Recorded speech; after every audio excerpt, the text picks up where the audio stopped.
Welcome to Project 671, the Victor 1 class SSN. I'm Captain Jive Turkey. All right, let's start with my sources. All right, March 31st, 1948. This is the beginning of the Soviet Union's nuclear submarine power program. Remember this date. This is how it all begins. So if we want to go back to the beginning, we're going back to March 31st, 1948. Decree of the USSR Council Minister and CPSU Central Commission establishes Malachite Design Bureau 143. They have one mission, one purpose. There's lots of design bureaus. This one does one thing: unconventional, fast submarines. Nuclear, greater than 30 knot submarines. That's the goal of unconventional fast.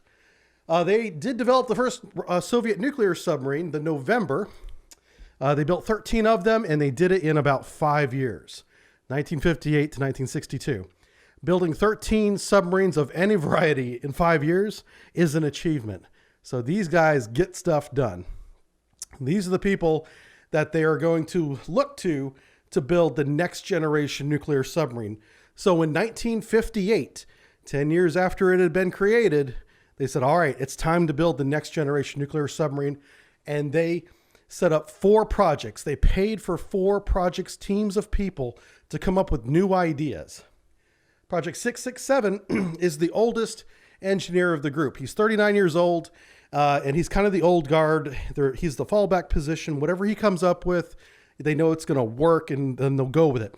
But the next 3 people, 669, 670, 671, all these people are very young, recently graduated, like within the past 5 years, from the highest universities of the Soviet Union in engineering.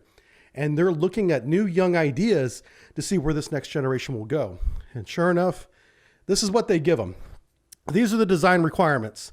1 line of shaft, so single shaft, single screw. Surface unsinkability, not standardized, but they want it to be very positively buoyant, of course. That's a naval architecture term. But in other words, they're saying don't use anything else. It's not standardized. You guys come up with your own submarine. Don't make it like the November. And that's kind of a theme, I should mention, between all Soviet projects, is they are encouraged over and over again to throw away the old ideas and build something completely new and out of the box. And that's what they're doing here with the Victor class. Okay, so the number of reactors are going to be determined by the required power. So they're not even telling them, hey, we want 1 nuclear power plant, or we want 4. No, they're like, hey, just use as many as you need, man. Okay, but it has to make AC power because we're not building a diesel boat. So it's 3-phase AC power, 50 hertz. Improved habitability doesn't necessarily mean what you think it means. It's more about compact, smartly stowed equipment. So if they build the reactor, they want it to be all compact. They don't want the reactor and all of its support systems sprawling all over the ship. You know, they want it to be, everything is in its place and engineered to be as compact as possible. And that is improving habitability. It also means they want more than 60 days at sea.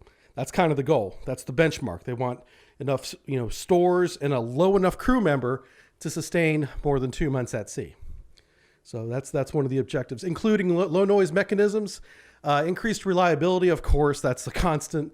And this task must be completed by 1959. So it's already in 1958. So it's about a year. They got to get this task done. The outline has to be submitted and approved by March of the following year, 1960, and it must be a complete technical project. All drawings done, engineering finished, center of gravity and buoyancy balanced, ready to be built by the end of 1960. So this is what they come up with. The same design bureau that built the November has, on the right, designed the Victor 1, Project 671. And they win the project. The other 3 projects teams are still paid because their ideas were great, but they're lost to history now because they didn't win. So we don't even have an example of what they were.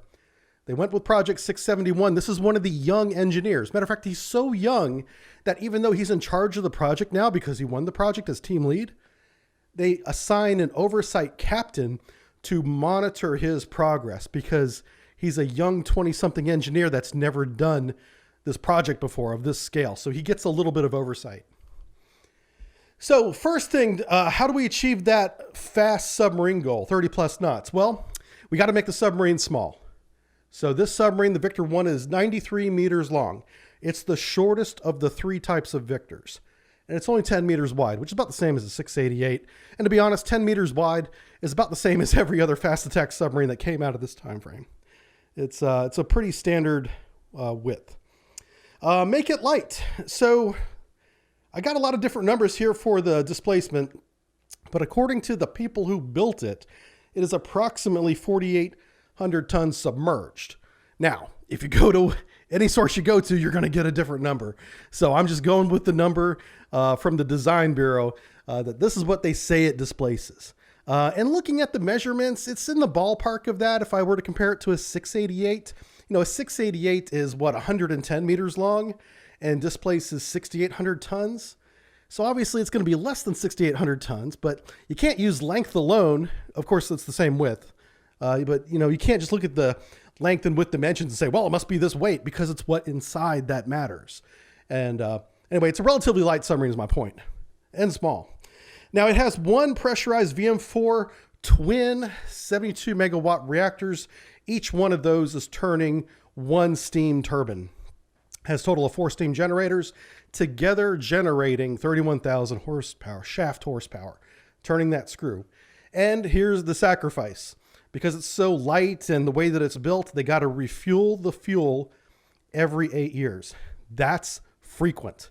A submarine by American standards lasts 20 years before it needs to be refueled. Even at this time, maybe 15 years at this time, but still almost twice that. So they're using, I guess, a very small amount of fuel that's being depleted relatively rapidly that needs to be refilled every 8 years.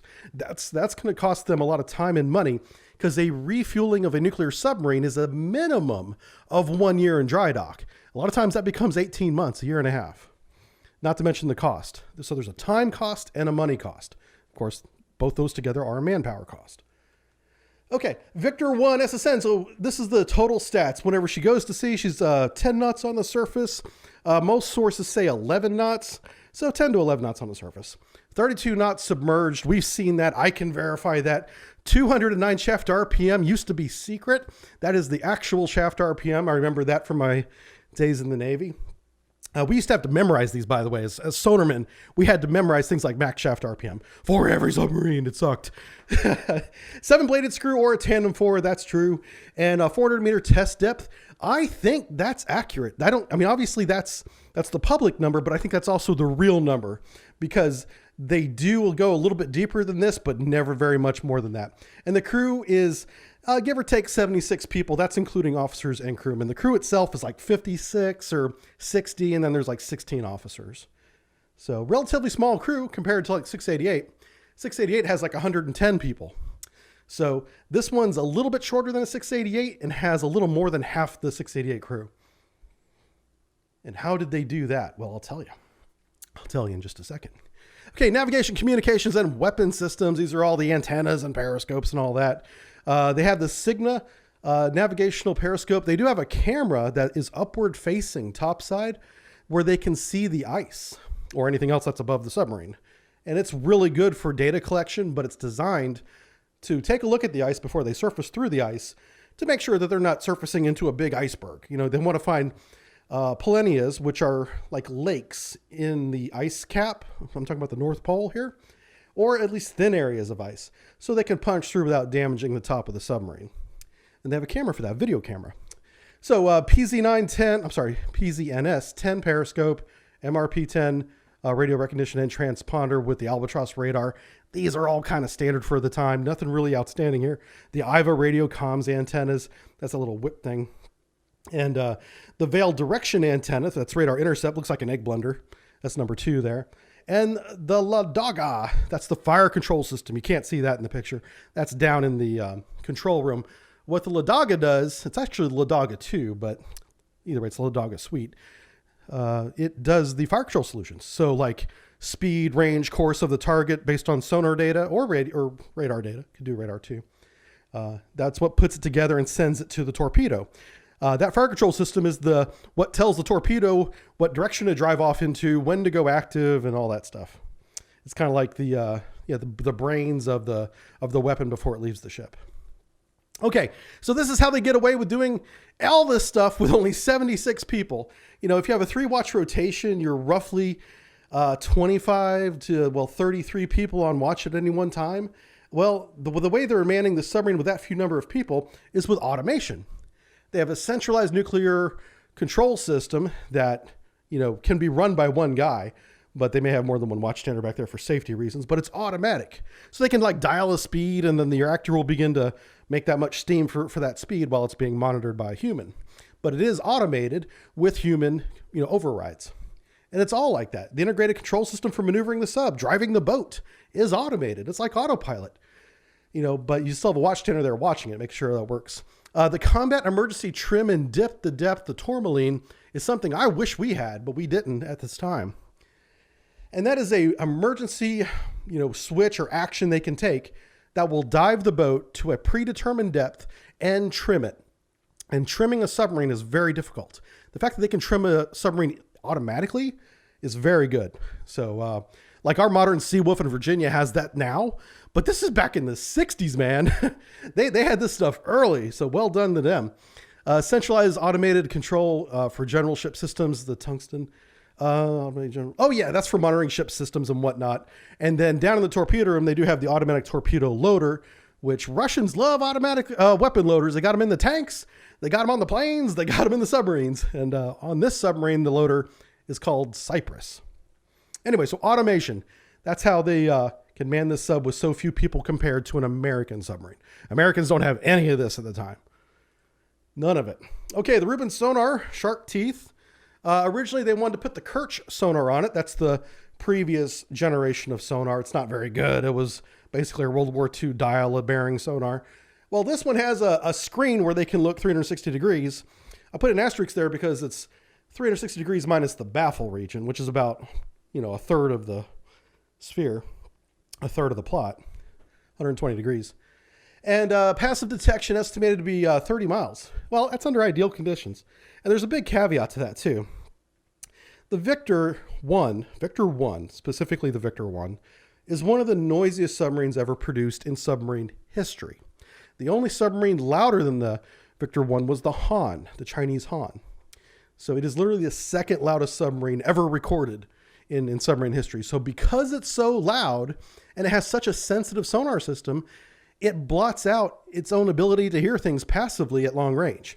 So if it was dead in the water and shut down, this sonar system in ideal conditions could hear out to about 30 miles or the first CZ, convergent zone. After that, not so much. But it does have low frequency active sonar. It is primarily an active sonar platform. This thing pings active as much as a surface contact because it is their best sonar sensor. Long range, low frequency, active sonar.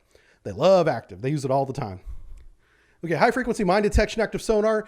That's not really new. I guess maybe for the time it is, but you know, it works really well. It's really short range, really high frequency. And if you hear it, you know he's fucking close. You don't want to ever hear this I think we called it shark fin. We had a different name for it. But yeah, it's a high frequency mine detection sonar. What they would do is if they wanted to scare the hell out of the Americans, if they got close enough, they would turn on this high frequency sonar and be like, hey, we're right here behind you. You know, that happened to a couple submarines. Never happened to mine, but happened to a couple submarines for sure.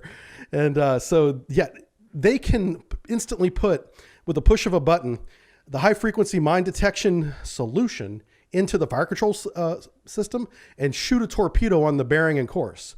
So it was also, we considered it like a fire control sonar system, even though it was designed for mine detection. But yeah, really scary. You don't ever want to hear that. Okay, automatic trackers. That is really new. This is the first Soviet system that had it. Basically, the Soviet, there were the automated trackers. You assign it to a bearing that has a noise source, and it just looks at the SNR level, the loudness. And it looks left, and it looks right, and it looks center, and it just stays on the loudest bearing. It's very easy for it to track off if you have multiple contacts or, you know, two contacts close together, they'll track onto each other. But it's good. This is the, you know, automatic trackers is a big step forward into a modern submarine sonar system. And then active sonar detection. If they hear active sonar, it can tell them the frequency, how loud it was, whether or not they were counter detected. They can make that estimation based on that display there. Okay, weapon systems. Pretty standard 6 53 centimeter torpedoes. It is a configuration of 2 torpedo tubes over 4, but they're all the same size. And there you see the torpedo loading door. A lot of people ask me what that door is. So there you go. They open that door and they just load the torpedoes like you're loading a magazine full of Browns. They just one after the other. And because there's an automatic loader down there below it, the automatic loader just rotates, it indexes the weapon as they come in, and they can reload really quick. I wish the 688s had something like this. We had to rip the whole forward compartment apart to load weapons because our torpedo room, for whatever engineering reason, was in lower level, so you had to go through the whole damn submarine to get to it. Here, Russian submarines, torpedo room is an upper level. So all you gotta do is open the hatch, bam, you're in the torpedo room. It just makes sense, And they can hold 18 torpedoes in there. All right, 7 watertight compartments. I tried to put these in the order forward to aft so that you had an idea of where they're at. So going from number 1, upper level, torpedo room, like we just talked about. Behind the torpedo room is control, or the central post as they call it in Russia. And then right behind control is the reactor. The reactor and the control room are separated by a very small wall that, is there for shielding, but wow, it's really close. And then behind the reactor is the turbine and the engine room and all that. So then if you go into the lower levels, going back forward again, underneath the torpedo room and below the command and control room, you have the auxiliary rooms, you have some crew quarters down there, and then back in the engine room, lower level, that's where you got like steering and fair water plane systems, things like that. So this kind of gives you an idea of the layout, where certain things are. Remember compartment number 5. We're going to talk about compartment number 5 here in a minute. All right, total of 15 were constructed. They were all built at Admiralty Shipyard in St. Petersburg, Russia. There they are. There are the dates. I'm not going to read all of them. You should be very familiar with this shipyard by now. We talk about it in every lecture because they build almost all the submarines. All right, K-38. Let's begin. July 1967, pier-side testing. The reactor resulted in a steam generator contaminated condensate feed pump because they didn't blow it down properly. So the way this works, steam generators, no matter what nation, all steam generators get gunked up. They just get, growth and whatever is in a steam generator, and it just accumulates over time. And so you need to blow it down. There's a procedure called blowing down the steam generator where you blow the steam that's in the steam generator and under pressure, you just blow it overboard. You blow it into the water and it blows all that junk with it. So it doesn't fall down into the condensate feed system. Well, they did not do that. So they contaminated their condensate feed system in 1967. It's kind of a big deal, but not so much. It's very, ominous start to this. So September 1967, they did beat a speed record temporarily by reaching 34.5 knots, but they couldn't sustain it because it's not designed to go that fast. That's like literally taking the reactor to 110%, but not recommended, Captain. And they did it anyway because they're freaking madmen. And they got the 34.5 knots, and then they had to slow back down again to 32 knots, which is their actual flank speed. April 1968, deployed to the Norwegian Sea, and then a couple years later, Barents Sea. Because all these are stationed in the Kola Peninsula right now. This is Hull 1, so the first one up in Kola Peninsula, up there in the Northern Fleet. So he's just basically walking outside his porch, and he's right there in the Barents Sea. He goes to his neighbor's house, and it's the Norwegian Sea, so he's not going very far. October 1971, they're deploying under the ice cap again, right there in the Barents Sea. And they had a radiation accident, but there's not a lot of details on it. So maybe they contaminated the feed pump system again. I don't know. But this one required them to pull back into port and fix some things. There's really no other details than that. But almost 10 years later, they do a 6-month patrol to the Arabian Sea and Persian Gulf. And in the 1980s, or in 1980, that was when there was a lot of tension between, Iraq and Iran. They were having that tanker war. And so they were down there kind of watching that happen. See how that went out. Didn't get involved in any way, but they were in the theater for that. So 1981, they were filmed as part of a television series called The Third Dimension. So, if you're interested, go and Google The Third Dimension TV series, 1981, and she was featured in that. In 1985, sadly, there was a turbine fire in the engine room, killing one sailor. And then shortly after that, 1995, she was withdrawn from service. And that was Hull 1. She had quite a long life there, almost 30 years, just short of 30 years. K-69. All right, so K-69 in August 1968. Sea trials resulted in a fire due to a wrench left in a DC circuit breaker cabinet. And that's a quick way to start a fire, no matter what kind of power cabinet it is in. Leaving tools in cabinets happens more often than you may think. We found them in the American subs too. You've always got to look for that stuff after a long maintenance period, or just any time. Always check that. A lot of American cabinets have glass viewports, even at the bottom, at the top. So if there's something in there, you can see it as you're walking by going, hey, that shouldn't be in there. So anyway, so it started a fire. 19 sailors suffered smoke inhalation, but nobody died. July 1969, while escorting a Delta SSBN, which is something they would do regularly, they collided with USS Gato, yay, and originally reported it as a whale. They didn't realize they had hit another submarine because the collision wasn't all that hard, but it was definitely a collision. They heard something. So they continued with their duties. Upon return to port, they found they had an 8-meter dent in the nose. They're like, wait a minute, remember that whale we hit? Maybe, just maybe, it was a submarine. Sure was. USS Gato, who had some damage as well, had confirmed that. So Gato got fixed, they got fixed, and they moved about their way. But the very next year, March 1970, they collided again with something. And this took some digging because no American submarine reported any collision in March of 1970 or April or February or anywhere around that time frame. So I was like, well, what submarines were in the Barents Sea in 1970, March 1970? Guess what? There was one. Yep. USS Sturgeon, SSN 637 was up there. Sure was. And so it's possible she collided with the Sturgeon, causing damage to her sail, periscope antennas and all that. But there's no American record of that ever happening. And the Sturgeon, who was there in March, went on another deployment in the Atlantic in June. So if she had damage, they got it fixed in 60 days.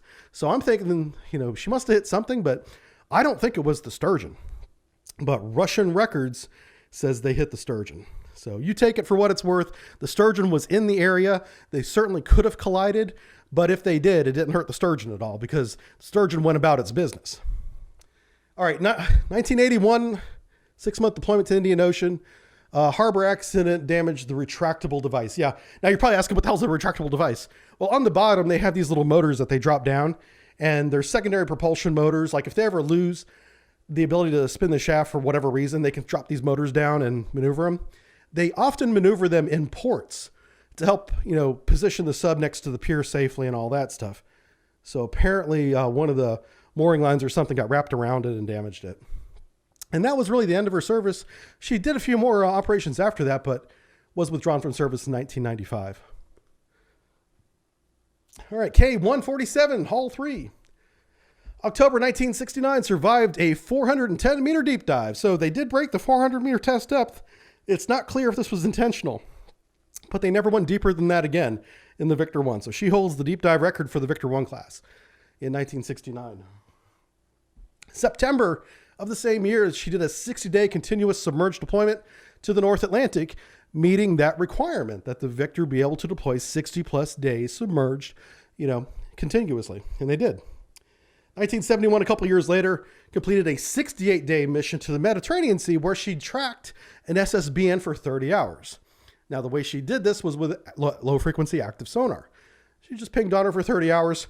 They could have done it for 50 because there's not a lot of places to go in the Mediterranean Sea when you're driving a warehouse around with missiles in it. But after 30 hours, they knocked it off. October 1976, installed the SOX system. SOX is a non-acoustic detection system. It does things like detect wakes. That's the big thing, is wake detection. But it's also got a couple other sensors on there, and they're always changing it. So don't hang your hat on any one answer. But if you call it non-acoustic detection, you're fine, you're covered. It has wake detection, that's pretty consistent. But they always look for like ionization or isotopes, hoping that some American submarine or nuclear-powered vessel will maybe leave a little trail of ISO radiation behind it. American submarines do not do that. So they keep looking for it though. And hey, I make fun of the SOX system all the time because it does not work, but they kept with it. And the Russian Navy uses SOX today, a newer version of it. They've never given up on it. So they're either making it better or something about it does work. All right, May 1985, tracked USSBN Simon Boulevard for 6 days. That's more like it. Screw that 30-hour bullcrap. 6 days active sonar, chasing the SSBN around. Basically, nulling her ability to do her mission, because their primary job as an SSBN is to remain undetected so that they can launch the missiles. And if you're being, chased around for 6 days, you are basically compromised. So good job then, 1985. 1995, instead of being decom, then she provided electricity for a village in Russia. And this is something American subs can do too. We actually have the connections for it. If you have a harbor that can support it, and military bases can do this, and places like Port Canaveral here in Florida can do it, a submarine can pull up next to the harbor and connect their shore power connections to shore power and provide electricity to a limited area on the nation's power grid. And there is a limit to it, but it can be done. And they did this for a couple of years for a village in Russia, and then was eventually disposed of. Because remember what I said, they have to refuel these things every 8 years. So she just basically exhausted her fuel, providing electricity, and then was decommissioned. All right, K-53. Small fire injured one sailor in 1970. No other details than that. Hope the guy's okay. He didn't die. So then she went into an extended refuel dry dock. I don't know what happened here. No dry dock should last 4 to 5 years, but she was in dry dock for 4 to 5 years in the 80s. This is the heyday of the Soviet Navy. This is when they have all their submarines and they're going to sea a lot and they're having a ball. And this guy's in dry dock for almost half the decade. So something clearly went wrong, but they did get an upgrade to their sonar system. Rubin to Rubicon. Rubicon is the more advanced generation of sonar. So remember that this crew, this captain, the officers, everybody hasn't been to sea in a very long time. I'm sure they've been doing training and whatnot, but it's still not the same. They finally get to go underway August 1984. While transiting the Straits of Gibraltar, the captain decides to come to PD to check his position. So the captain's been ordered to go to the Mediterranean from the Northern Fleet.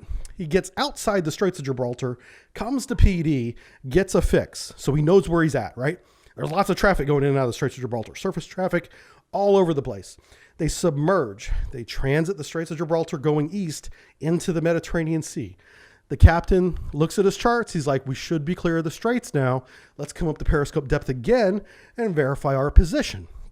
Make sure, because you have to know where you are inside and outside the strait so you don't collide with anything like the bottom. That's really important. So they come up to periscope depth.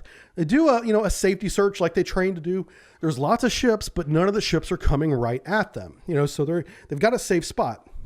They then spend 6 minutes. He puts the XO or the navigator, it's not clear, but let's say the XO, on the periscope and says, take a fix. So he's looking at like the North Star and they're trying to figure out their latitude, longitude, with a star fix. And while they're doing that for 6 minutes, the Soviet ship Brotherhood collides with them. Yeah. So it's not clear if they were on the surface during the collision. They were probably at periscope depth because that's where they do this from. But to be looking at the stars for 6 minutes while you're anywhere in the vicinity of the Straits of Gibraltar is not a good idea. And so they had this collision, and then the captain made it worse. After this collision happens, they damage the periscope. They go back down deep again. The ship that they hit is damaged, but they don't know who that ship is. They go down deep and they run away for hours. They do not surface to offer assistance and make sure the other vessel is okay, as is required by, Navy law or navigation law, rules of the road. You're supposed to make sure everybody's okay, so he doesn't do that. And to make matters worse for himself, he doctors the ship's log and the chart to make it look like he knew where he was the whole time and that it wasn't his fault. And yeah, he got fired. Yeah, the captain is gone. I don't even know his name. He's probably in a gulag now. He's probably still in the gulag after that. Only because he didn't do anything right. Not that he made the mistake, but after the mistake, he compounded it with so many other poor decisions. It's that poor decision making that really got him in trouble. So they got a new captain. They trained for a couple more years. They go back out to sea in 1987 and they kick ass during a NATO exercise called Ocean Safari, where they track a lot of NATO surface ships conducting operations in the Atlantic. So well done with them. They recovered very well. And in 1993, they retired the ship. All right, K-386, Hull 5, November 1974. While tracking the USS James Madison, it collided and damaged both subs. It was kept quiet because it happened in UK home waters. And we were operating our ballistic missile submarines out of Scotland up there. And so this was kind of interesting in that this event happened and it didn't make the news. We never made a public statement, and the Russians never made a public statement either. And we had different reasons, but this didn't become public until many, many years later. Collision in 1974 with one of our SSBNs. Okay, 1977, first deployment after the collision, so it took her 3 years to get back in the water. And she did deploy to the Mediterranean in 1983, and then was finally withdrawn in 1995. Pretty much an uneventful clear other than that one huge collision in 1974.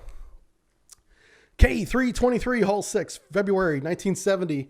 She tracked an American ballistic missile submarine in the Med for 30 hours again. This is twice that they're doing that. And it's just a coincidence that happens to be 30 hours again. But, you know, basically, what, 4 days, 3 days, 2 days? Yeah, just a little less than, 2 days. December 1972. Oh, she's renamed 50 years of the USSR. And I don't know if that's a translation issue or what, because that's neither a name or a complete sentence. But that's what they named her after that, is 50 years of the USSR in 1972. So she was a prize ship.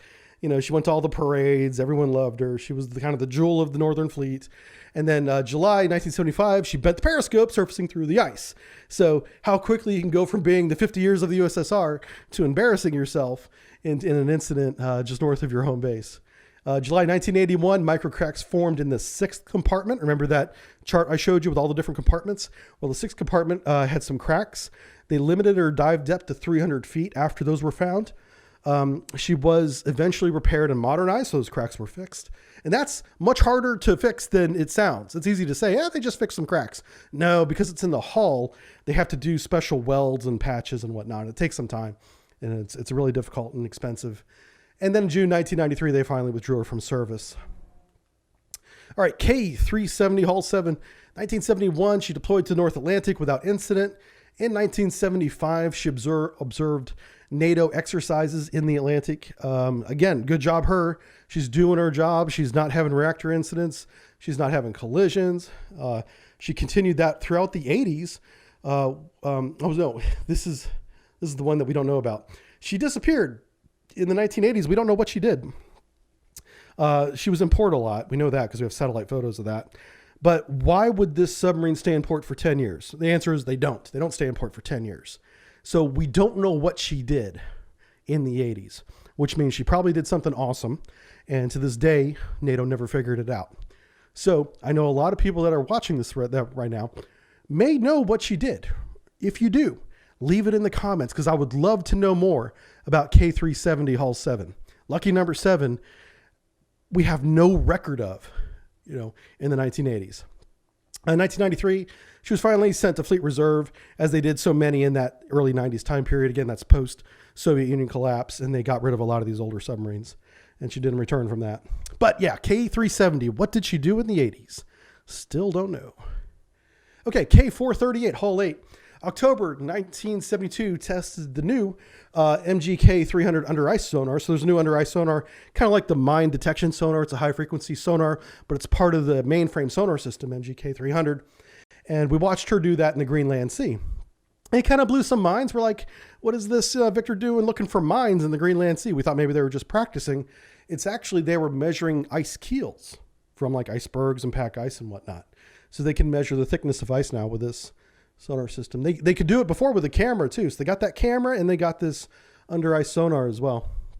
1980, she got SOX, that non-acoustic detection sensor. Good for her.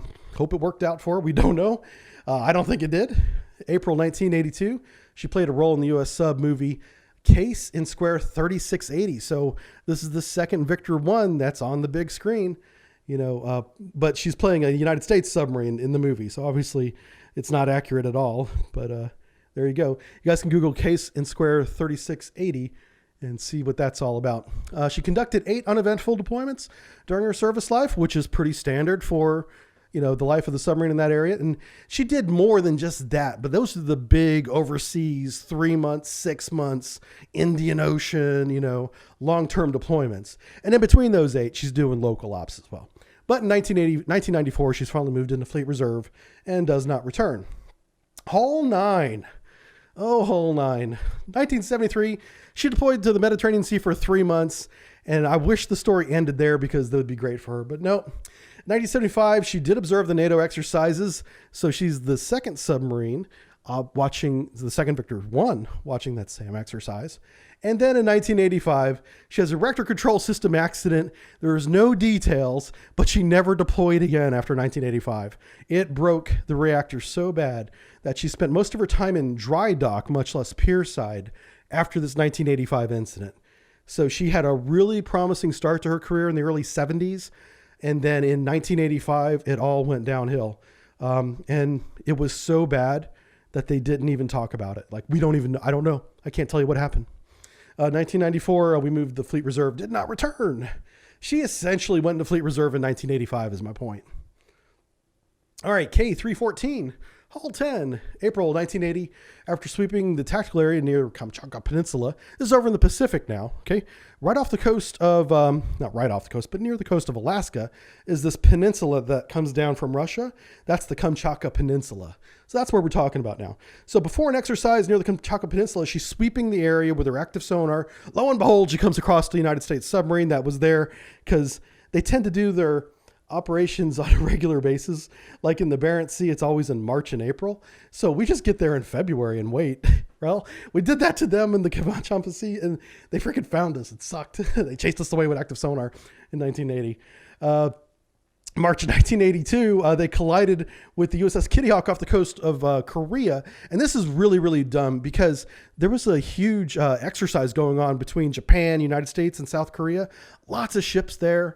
There was like 6 Soviet warships around the whole exercise, kind of watching everything. And so we knew the Soviets were there. And somehow this loud ass Victor 1 submarine gets into our battle group. And, you know, it's great for the Victor 1. I'm sure they were high-fiving each other. But where was our sonar screen at? How did this loud submarine get in and actually physically collide with the Kitty Hawk? You know, I don't know. Obviously, it damaged both. The Kitty Hawk had to go and get repairs. It was leaking oil out of the Kitty Hawk, or, you know, fuel oil for the longest time after that collision because it hit them in the gas tanks. Anyway, June 1985, conducted extensive at-sea training in the South China Sea, resulting in the loss of 7 meters of acoustic tiles. This was odd. We watched them do this. They took this Victor 1 out of port, went down to the South China Sea with a survey ship, a Russian survey ship, had a long-ass towed array. Russian survey ship is kind of just idling around at 3 knots, going fast enough to keep that towed array straight. And this Victor 1 is acting a fool. He's racing up and down that towed array at close range, at long range, at 30 knots, at 5 knots, and they're doing some kind of testing. And they did it for, good Lord, months? Yeah, it was at least a month that they did this running back and forth. And we realized what they were doing was sound isolation testing. The Russians know the Victor 1 is really noisy. I mean, everyone can hear it, especially the crew that's on the damn thing. So they're trying to figure out what is making all this noise. And it's more than one source. It's different pumps, hydraulics, reactor coolant pumps, everything's making noise. And so they're trying to isolate it. So this is their version of sound trials. And they ran so much, they ran the acoustic tiles right off the damn thing. So they went back, put the acoustic tiles back on and got their data. In December 1985, reactor control unit leaked coolant. So this is a little bit later the same year. This is really bad. So there's a unit, obviously there's reactor coolant going through it. It begins leaking. They take the unit off, and instead of replacing it, they simply clean it and put it back on. Well, the leak stopped after they did that, okay? So yay, they saved some money, but it started leaking again. And this time, no one said a thing. Now, officially, according to Russian records, no one knew that it was leaking a second time. But I'm telling you, as a crewman that's been on the submarine, once you have a unit fail and you didn't replace it, you watch that unit closely, especially when it's attached to the nuclear reactor, and they just didn't do it.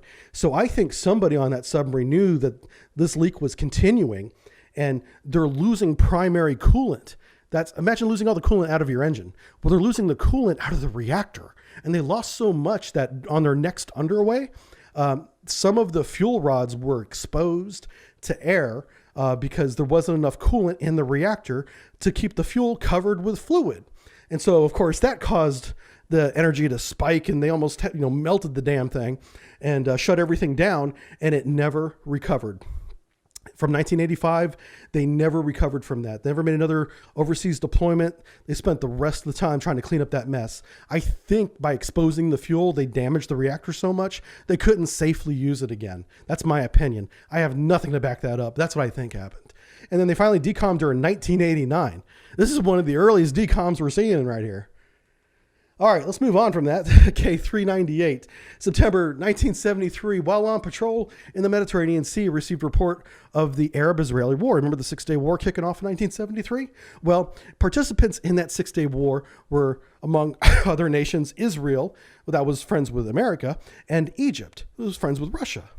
And this Victor, Hull 11, was in the Med during that war.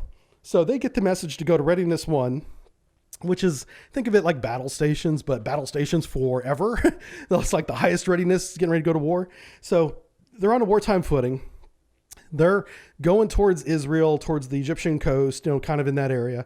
And they're looking around. They come across the USS Independence carrier group, and they get within periscope range. They're taking pictures of it. Whether or not they're getting ready to attack it, nobody knows, but they are in attack position. They were close enough to conduct an attack, and they did not. Then U.S. Navy ASW aircraft detect them, see the periscope, and begin prosecuting them with sonar buoys and whatnot. And thank God did not shoot it, did not drop a torpedo on it, but chased it away. And that was the closest we came to a shooting war with the Russians since the Cuban Missile Crisis.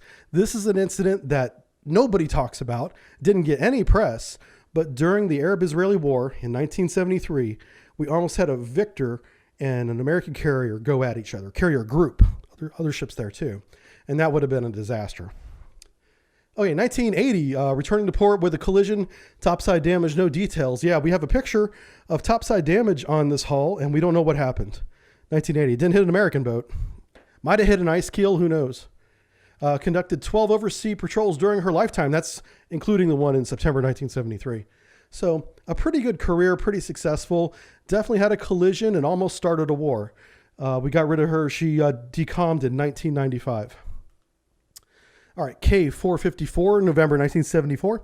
First Soviet trans-Arctic voyage of a single shaft submarine. She did 1,876 miles, which is just a handful of miles more than the voyage that the Nautilus did in 1958 when she went from Pearl Harbor through the Bering Strait down to the Greenland Sea and into Groton, Connecticut. So the Americans did this a couple years before her, but she is the first Soviet ship to do this in 1974. Go under the ice from the Atlantic side to the Pacific side. Trans-Arctic. 1975, she observed U.S. submarines for 72 hours during a Pacific Fleet exercise. And that was both active and passive. Conducted a total of 8 patrols in her lifetime, which is pretty standard. Didn't have any major incidents. Had a great achievement there in the very beginning, and we retired her in 1994. So good on K-454 for not having any major collisions or reactor incidents. All right, K-462 in 1974, while conducting noise measuring test, the crew began a steam generator blowdown. So remember that steam generator we talked about in Hull 1, the very first incident of the Victor 1 class where they contaminated the feed system? Well, the way they prevent that is by doing steam generator blowdowns to sea. And that's what they were doing. Only they chose to do this one during a noise measuring test, which is where you're supposed to be in your quietest lineup, running up and down the hydrophones so they can see if you have any noise offenders. Well, the captain for allowing this to happen was dismissed. They just fired the captain. They're like, clearly you should not be in charge of a nuclear submarine if you don't understand you're supposed to be quiet during the noise measuring test. So they just fired him right away. Captain Evoto is gone. All right, new captain comes in 1978 while on patrol in Norwegian Sea, and outboard oil pump seal ruptured in the 5th compartment. Go back to that slide where I showed the compartments. In the 5th compartment, this outboard oil pump begins leaking water inboard. It's bad. This caused flooding, which started a fire in the 5th compartment. That's just below the torpedo room control room. But the crew stopped the flooding and put out the fire before it got out of hand, and they continued their patrol. So good job on the crew for reacting properly and quickly, saving the sub, and then being able to continue their mission. So, high fives all around for doing that. 7 years later, in 1985, one of the primary reactor electrical circuits failed, resulting in shutting down one of the twin reactors. Again, no major incident because the crew reacted immediately. They reacted properly. They shut down half of the engine room, the half with the problem, and they ran the submarine off the other half. just like you're supposed to. So great job, K-462. Inside 7 years, recovering from some what could have been major, vessel losing, catastrophes, and they didn't lose the vessel on either one. They didn't have a reactor incident, and they didn't sink, and they didn't catch on fire to the point of having to come off station. In 1986, she's observing the USS Iowa Battle Group and the HMS Ark Royal in the Atlantic for 30 days during the NATO maneuvers and exercise, and she actually got recordings of United States submarines during that exercise. So that is a huge achievement. She can react to casualties quickly. She can save the ship in an emergency situation. She can continue the mission, and she did in 1986 get valuable intel from NATO. Good job. Probably the best hull we've seen so far, Hull 13. And she was finally withdrawn from service in 1992. All right, so here's an interesting one, K-469, Hull 14. March 1976, conducted a transoceanic voyage from the Northern Fleet, so that's the Kola Peninsula, down south through the Atlantic and then into the Pacific, where she surfaced 80 days later off the coast of Kamchatka Peninsula. So that's over where Alaska is and stuff. She did a transoceanic voyage, submerged over 21,000 miles. Captain was awarded the Hero of the Soviet Union. Here's a picture of the crew after that voyage. You see one guy has a really nice beard after that. The submarine does look a little battered, but it would be after 21,000 miles. And there's the commander of the base welcoming the crew. Good job. Okay, July 1976, while on patrol in the Philippine Sea, she collides with an uncharted coral reef. Talk about bad luck. You make it all the way around two large oceans and end up 3 months later, running into an uncharted coral reef. She did return to port because she had minor damage. Nobody got fired. Nobody got in trouble because it was verified this coral reef was uncharted. Yeah, so they marked it on the chart, and there it is now. 1979, tracked the USS Ranger in the Pacific Ocean. It's not clear if that was during war games or not. The reason why that matters is war games are announced and you know where everyone's going to be. If they caught the USS Ranger in transit, that's very lucky, and it's a good time to get intel because they're not doing anything special. You can see how the USS Ranger is operating normally, because whenever they operate for war games, they're usually in a wartime lineup or some kind of special lineup that you don't always see. Okay, she conducted 4 uneventful deployments in the 1980s and was finally decommed in 1993. So K-469, probably the most traveled Victor 1 of them all.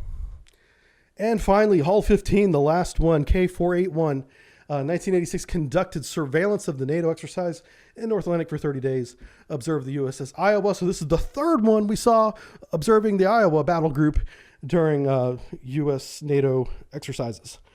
Conducted 10 uneventful patrols and returned to port, was decommed 1992.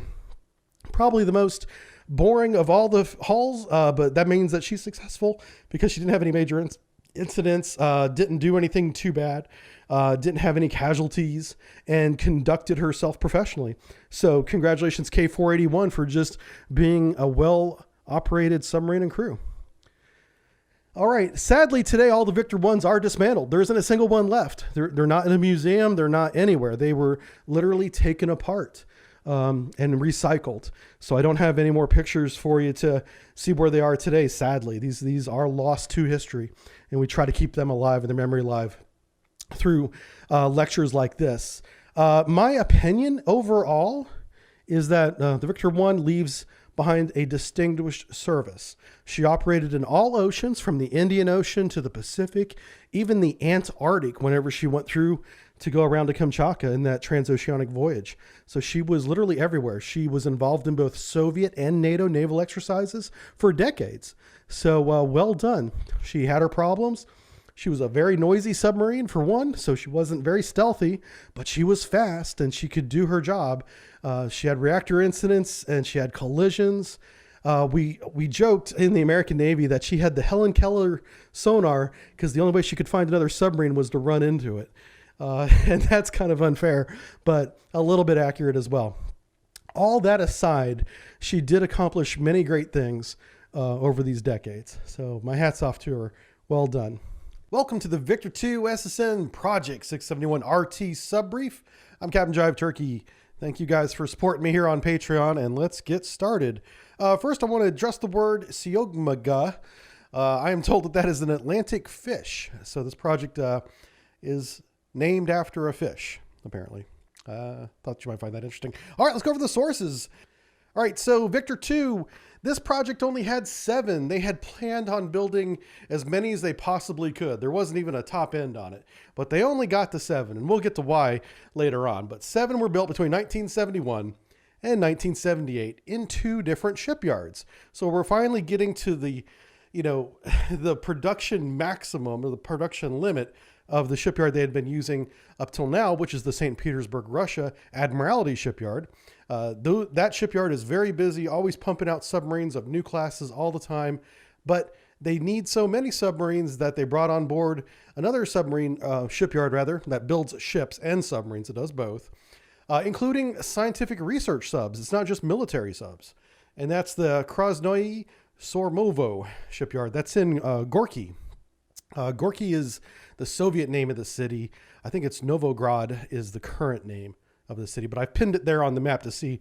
You can see that it's just east of Moscow. It's on the Volga River, which means after they build these ships and submarines, they have to put them on barges and take them down river to the ocean. So it's a very secure place for a shipyard, by the way, because if they were ever invaded, good luck getting to that shipyard. You have to go through Moscow to get to it if you're coming from the west. All right, Victor 2 by the numbers, very close to the Victor 1. Honestly, this place is a little bit more weight. She is a little bit longer. To put that in American terms, she's approximately 20 feet longer forward of the sail. So like the back end is about the same, but forward of the sail, her nose sticks out a little bit farther, about 20 feet. Width is the same. Surface and submerged speeds are comparable. Technically, she's a little bit slower submerged because of the increased displacement. She has the same test depth on classified number of 400 meters and approximately the same crew of 90 or so sailors, with 28 of those being designated officers. All right, so the power plant, surprisingly on the Victor 2, is the exact same as the Victor 1. So a little background on this. When we being NATO, first detected the submarine, we called it the Uniform because we thought it was brand new. It was a brand new construction. We knew that. It was longer, different shape. Looks similar to the Victor, but it was bigger. It was longer. So we called it the Uniform. Then it goes to sea, and we start recording it, and we're like, it's a Victor. It's a Victor that's got a longer bow. That's all it is. And so because it has the identical power plant as the Victor 1, we've called this the Victor 2 because NATO classifies its submarines by this information on your screen right now, by power plant, main powertrain numbers. It has the same reduction ratio, the same turbine gears and everything. The engine room is not modified significantly enough, I have to put that caveat in there, to cause it to be a different class of submarine. Thus it became Victor 2. All right, armament. Now here we do get some real differences. They took 2 of the torpedo tubes and made them 65 centimeter. That's the larger, carrier killer torpedoes that are wake homing and wire guided. They have active and passive modes on them. Very capable, very long range torpedoes. That torpedo will chase you for an hour or until it hits you. It'll either run out of gas or it's going to hit you. But once it gets on your wake, good luck getting rid of it because it's just going to follow that wake all the way up to your ship. The bottom 4 torpedoes right below the 65 centimeter are still the same 53 centimeter with the same weapons.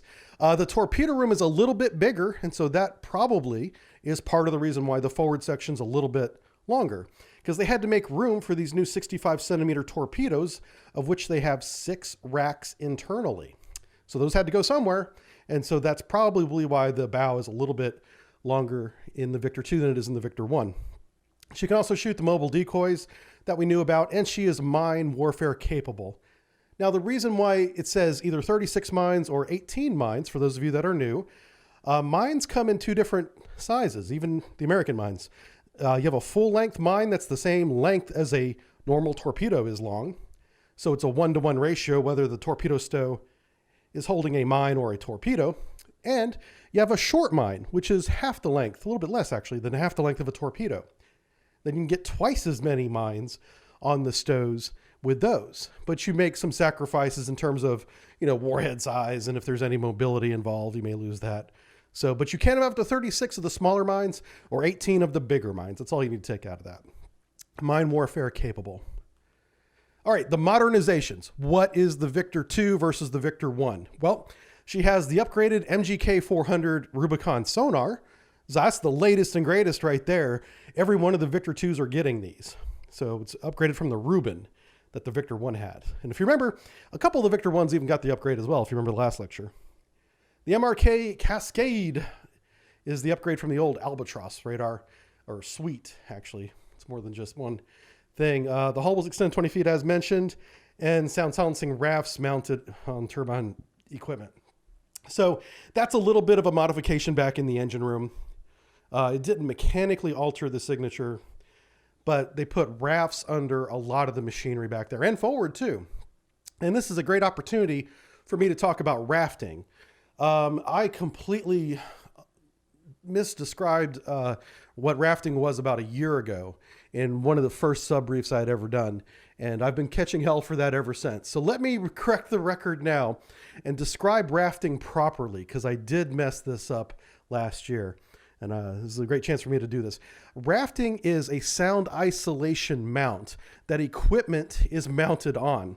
And you have two kinds of mounts in general. This is again, in general. You have shock isolation and you have sound isolation. Shock isolation also acts as a sound isolator as well, because what is shock energy?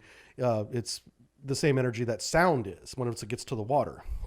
So you have shock mounted and sound mounted, and those together are mounted on rafts. Now, if you were to step onto the raft that a big turbine generator is mounted on, you may feel the difference between the deck that you were on and the deck that you're on now. It may, depending on the strength of the raft, how soft it is, may actually move whenever you step on it. Some of them are so big and heavy, you know, there's no way a human weight is going to make any change in position. But I've stepped on rafts that were on surface ships, not submarines, holding relatively small pieces of gear and felt it move just a little bit as I stepped onto it.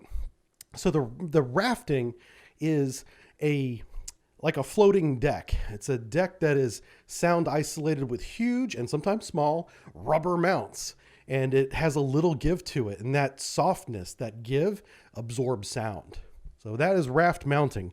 Better described this time. All right, let's go through the hulls. K-387. Let's see. In August 1976, had a malfunction of the power plant that killed one sailor and burned two more. There's not a lot of details on this in the log entry, but it must have been a steam rupture of some kind because it caused burns to multiple sailors, sadly killing one of them, so it must have been pretty bad. July 1981, she bent a periscope under the ice. This was happening during an ascent. Why the periscope was raised during the ascent, I don't know. It doesn't make any sense. Maybe they didn't expect to go through the ice and they did. But because there are areas. Okay, let me fix something real quick about the North Pole. Even the North Pole does have an ice cap. There's a lot of places in the North Pole that have these ice lakes called polynias. And so there's just holes in the ice where you can surface through and you're in water, you know, you're not in ice. And those are becoming more and more common now, but they were there, of course, back in the 70s as well, whenever this was happening, or 81, I guess. Anyway, she bent a periscope going to surface through the ice. She probably shouldn't have had it raised. In August 1988, tested non-acoustic device in the Mediterranean Sea. So this is one of the first Victor 2 test of the SOX system, which is that wake detection and atomic isotope detection system. They still use it today, so they must have got something out of the test. September 1991, detected by NATO ASW aircraft. This was in the Mediterranean Sea, and she was chased out of the Mediterranean Sea after 3 days of them just harassing her with sonar buoys and signaling charges. A signaling charge is a small charge. Honestly, it's not much bigger than a large firecracker that, you know, hits the water, sinks down a few feet, and just explodes. You know, it is an explosion, but it's just an explosion that's meant to make sound to let them know, hey, we still know you're there. You know, it's not a depth charge, but it's just a signaling charge. And in 1993, she's finally retired from active service. You're going to see that year a lot. We lost a lot of the Victor 2s in 1993 due to budget cuts. All right, K-371. That's a picture of them. Look at all the little kids. Looks like family day aboard the submarine, or that could be right before an underway. It's very common when the submarine returns to port that they have the family come down and meet the crew, of course. And sometimes before they go underway, they'll have a goodbye on the pier before they climb aboard. All right, 1975 completes the first Norwegian sea deployment. That's kind of when her career began. July 1979, primary coolant contaminated with salt water. This is huge because when you get salt water in the primary loop, that salt water is also touching the reactor fuel, which makes that salt highly radioactive, and it's a mess. Good luck getting it fixed. She was removed from active duty over a decade later. She didn't go to sea a whole lot after that reactor coolant leak was seen. It was fixed, but they never really recovered from it too. It was always a problem with this hull. She did complete 12 deployments though in that time between 1979 and 1996. So not a bad record considering the problems she's had with her power plant system. All right, K-467 in June 1980 took part in war games Atlantic 80. That's a very common generic name that they would use for their war games.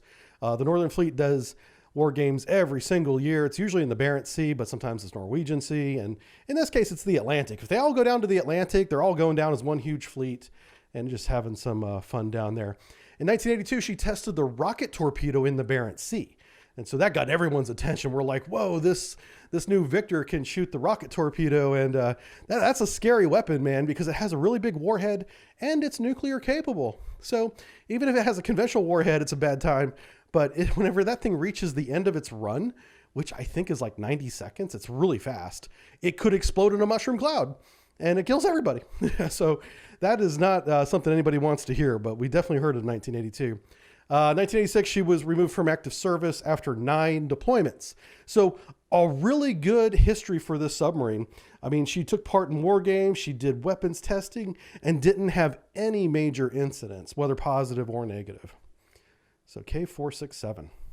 All right, K-48 had a much more interesting life. She completed a 90-day patrol from the Atlantic to the Arctic. So a few weeks down in the Atlantic, Norwegian Sea, Barents Sea, Arctic. And then she surfaced through the ice and damaged her stern planes. So she didn't quite measure the ice properly, or thought she had enough clearance so that whenever she surfaced, she hit large enough pack ice to damage the stern planes back there by the propeller. Very lucky it wasn't more than just the stern planes, because she could have damaged her screw as well, and that would have been very bad.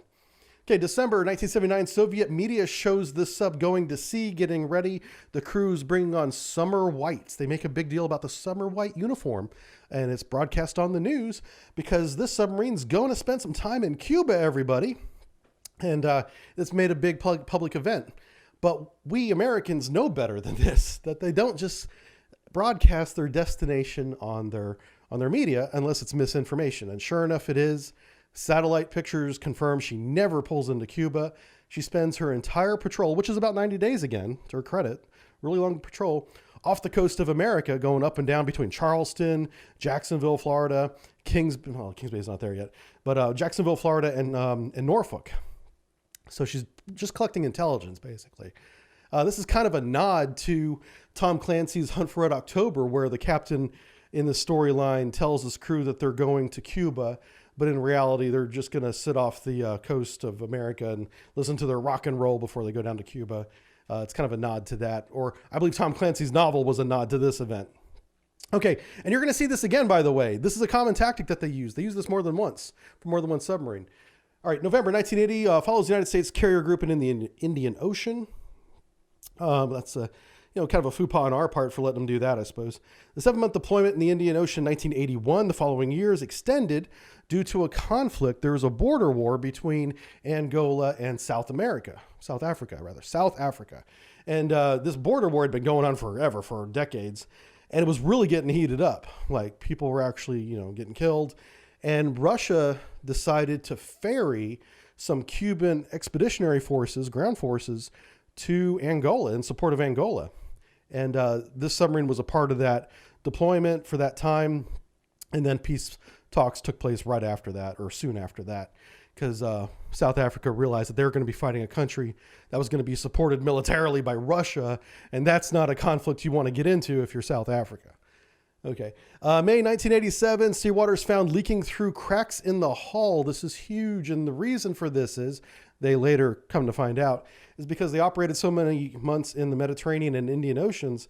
Those oceans have high salinity content, and they believe that the salt had degraded the hull to the point of leaking. which is significant.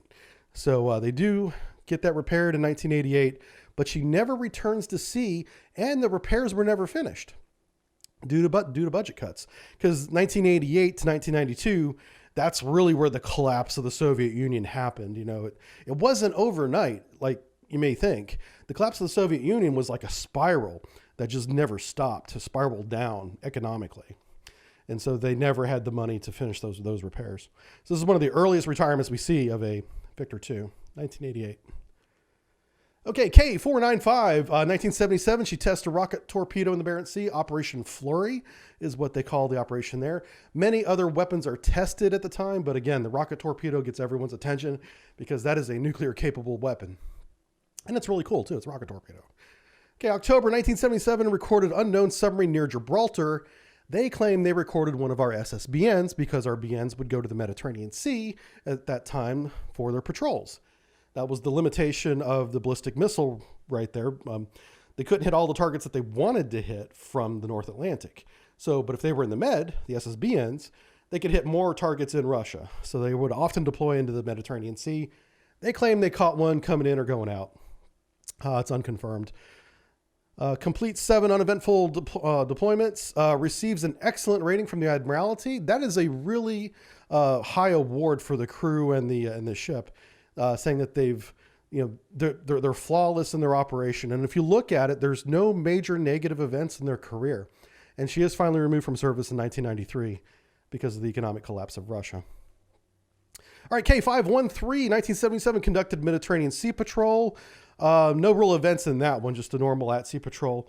Back in 1979, this is another submarine that was, you know, promoted by the media over Pravda over there in Russia, was saying, hey, these guys are going down to Cuba. Think about joining the Navy. It's kind of a recruitment drive, but it's also a news story that's made public. They're making a big deal about going to Cuba on a submarine. They show the crew loading food, carrying their summer whites because it's really cold in Russia and it's really warm in Cuba. They never make it to Cuba. Do you know why?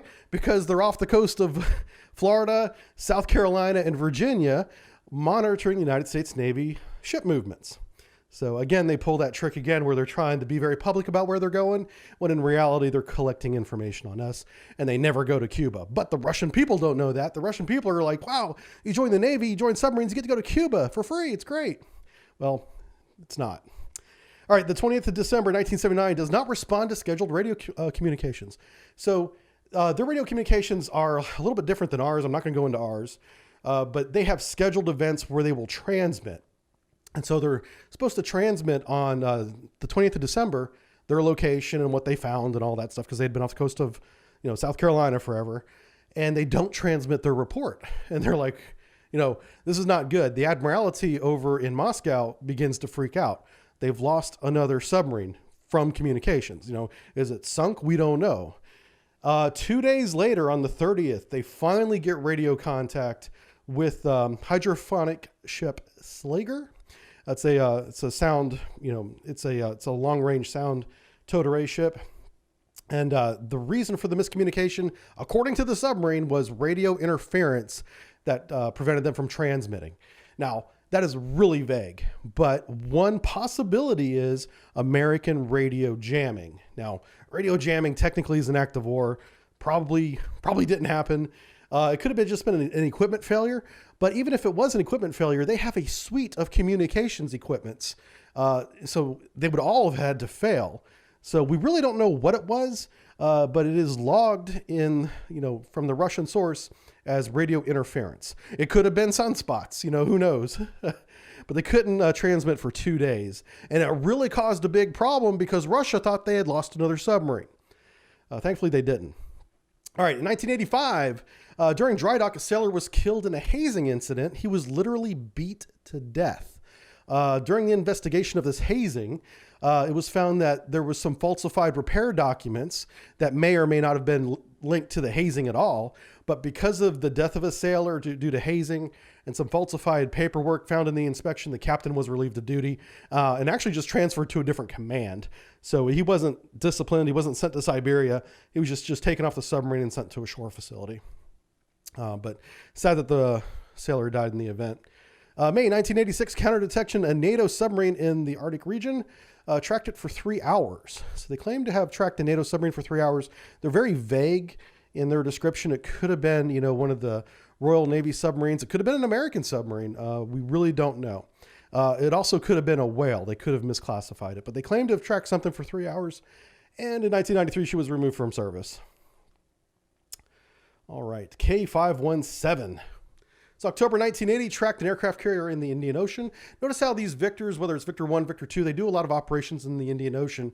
That is just demonstrating their ability to operate globally. You know, that's why they're going all the way down there. Plus, there's Americans down there. Americans to track. January 1981, Gatekeeper outside the Straits of Gibraltar. Yeah, that's kind of a common area for submarines of all nations to patrol, because the only way in and out of the Med is through the Suez Canal, where satellites can watch you, or you can be submerged and try to go through the Straits of Gibraltar. So it's very common to have one or more submarines in the vicinity of Gibraltar watching the traffic come in and out, because it's a great geographical choke point. Well, that's what she did in 1981. Also later that same year, she surfaced 17 times in the Arctic ice pack. And we were watching her, you know, with our Norwegian P3s and our satellites. We're like, why in the world is this submarine popping up in different areas of the Arctic Ocean? Well, what they're doing is they're collecting samples, wind speeds, ice collection for scientific purposes.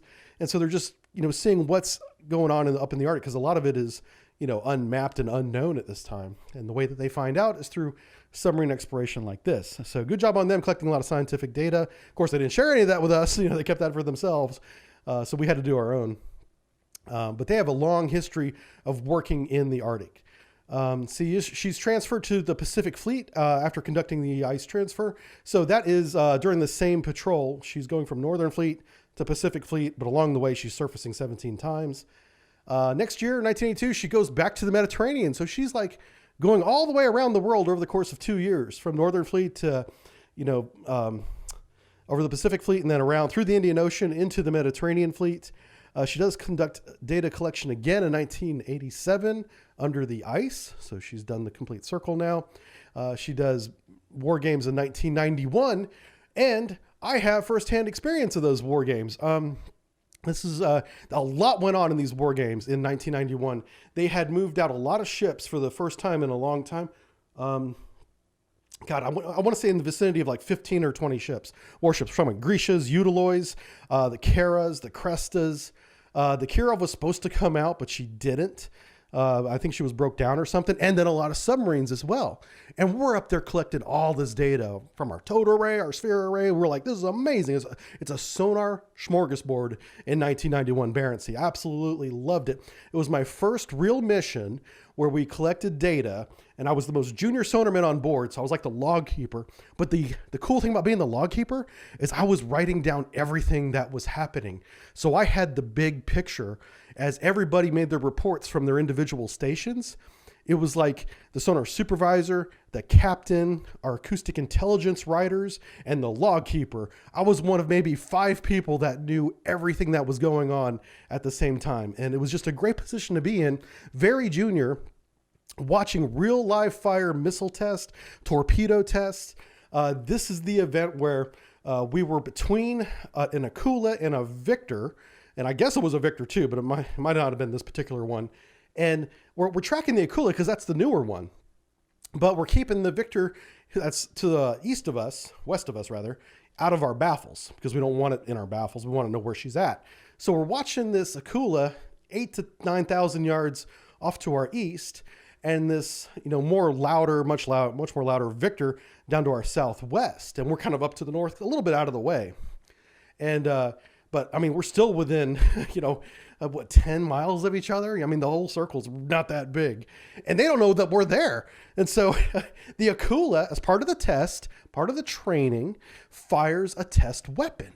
It fires a torpedo. It's not a rocket torpedo. It was a regular torpedo. It doesn't have a warhead, so nobody's going to get hurt.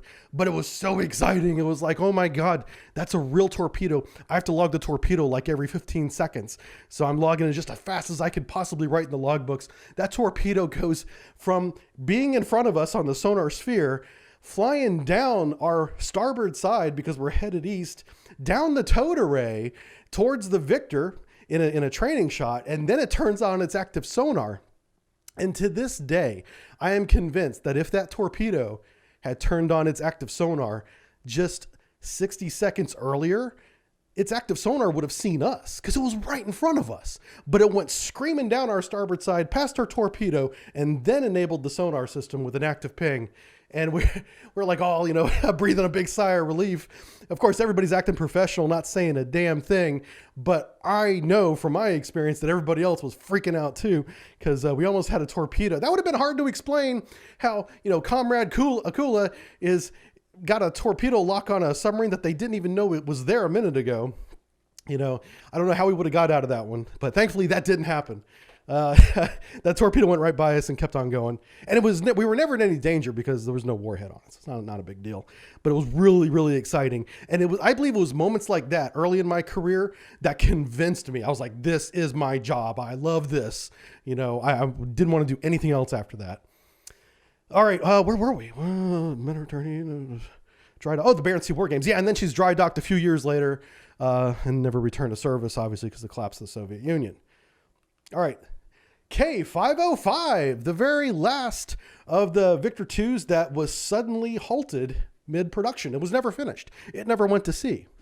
So why is it that one of the newest submarine types that has the sound isolation rafts and, better torpedo tubes, and a better performance overall, why did they suddenly halt production?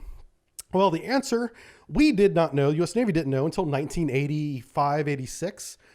U.S. Navy Chief Warrant Officer Radioman John Walker was providing them with radio codes and encryption keys and secrets, basically, including memos describing how the American Navy was tracking the Victor II. Walker was paid only a few $1,000s per drop.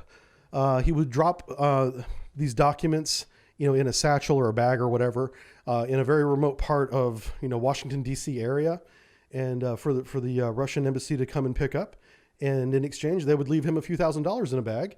And for a relatively low amount of money, he gave away secrets for decades. One of the most successful anti-American spy rings, one of the most longest lasting without being detected spy rings in America, was started by and managed by this person right here. He died in prison in 2015 or 16, a couple of years ago. So he went to prison in 1986 and never came out again.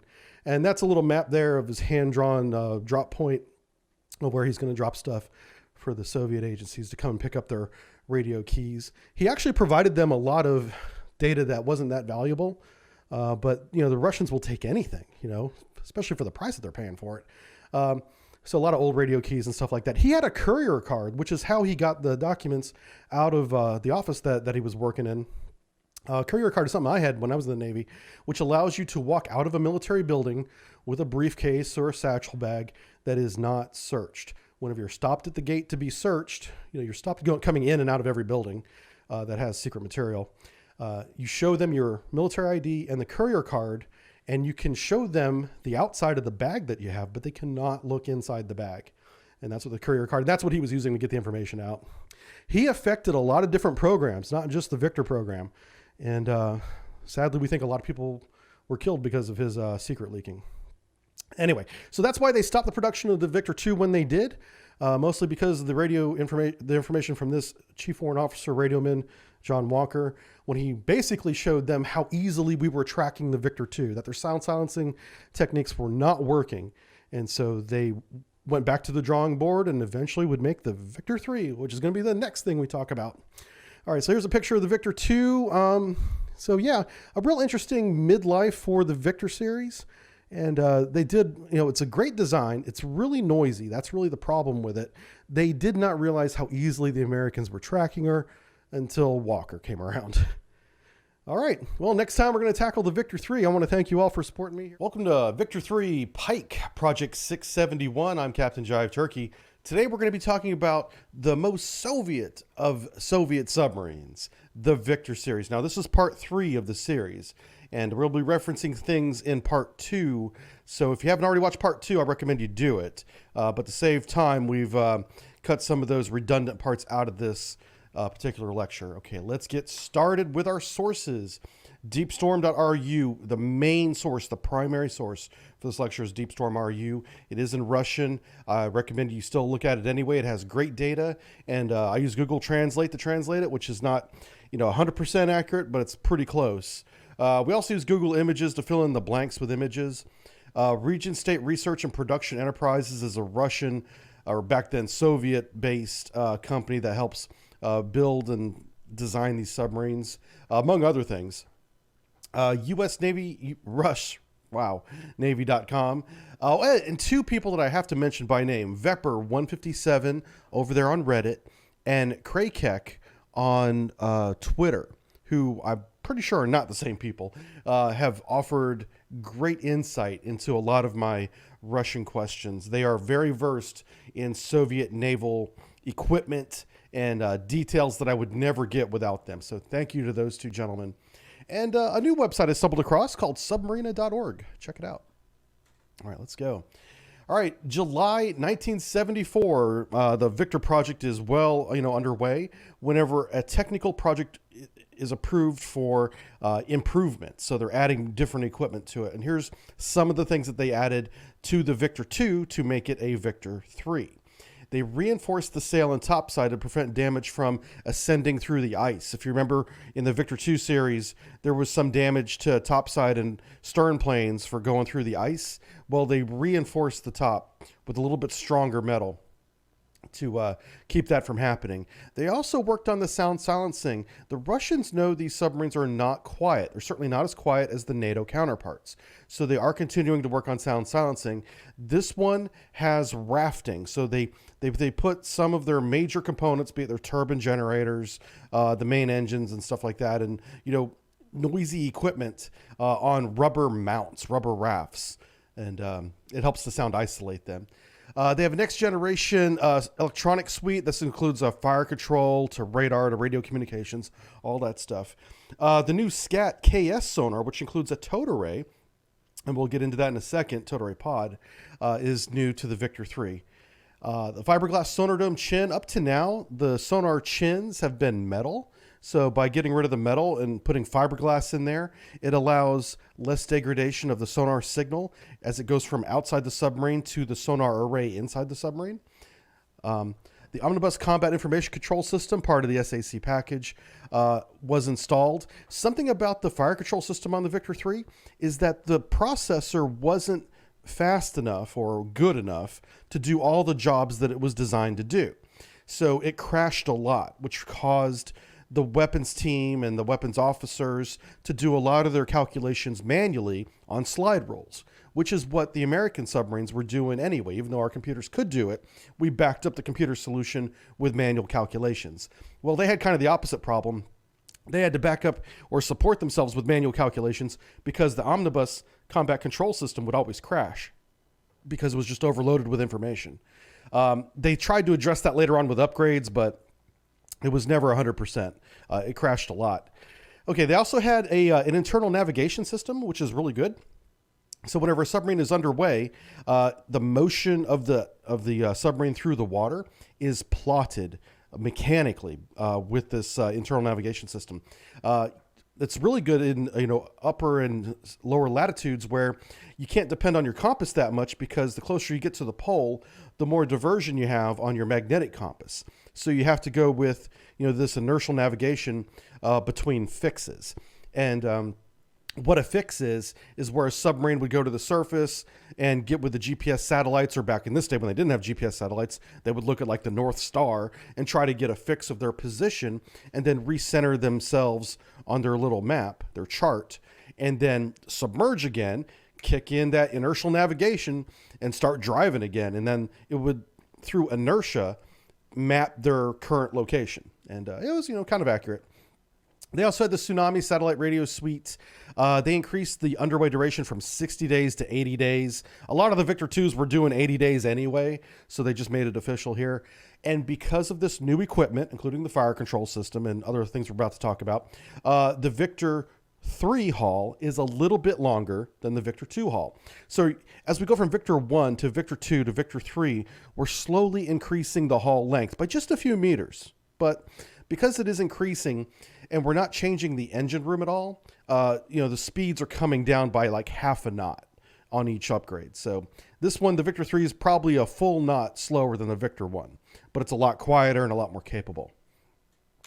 All right, that's the differences there. So Victor 3 by the numbers, I got into as much detail here as I could because, again, they're just minor differences. So length 106.1 meters, width 10.6 meters, and so forth. Test depth is still the same, even with the reinforced hull, because the reinforced hull is only topside. It's not all the way around. So there's test depth did not change. Surface speed, we're going to say 11 knots, submerged 31 knots. I did confirm that they do have man pads on Russian submarines. This is something Americans did not do back in this time frame, the 80s and 90s. Is they would bring up the Strela 3 missiles. They were allotted 6 of them per crew, and they would go underway with them. And whenever they're surface transiting, they would have one of the crew members in the bridge topside with the officer of the deck who's driving the ship with a Stinger-like missile. But the Russian version was called the Strela. And then the torpedo tubes are the same, 265s over 453 centimeters tubes. But I really find that the man portable air defense missile, I find that very interesting. That's something we never did in the American Navy. All right, so here's a surprise for you. The Russians developed special weapons, one of which was the Ka-56 Wasp.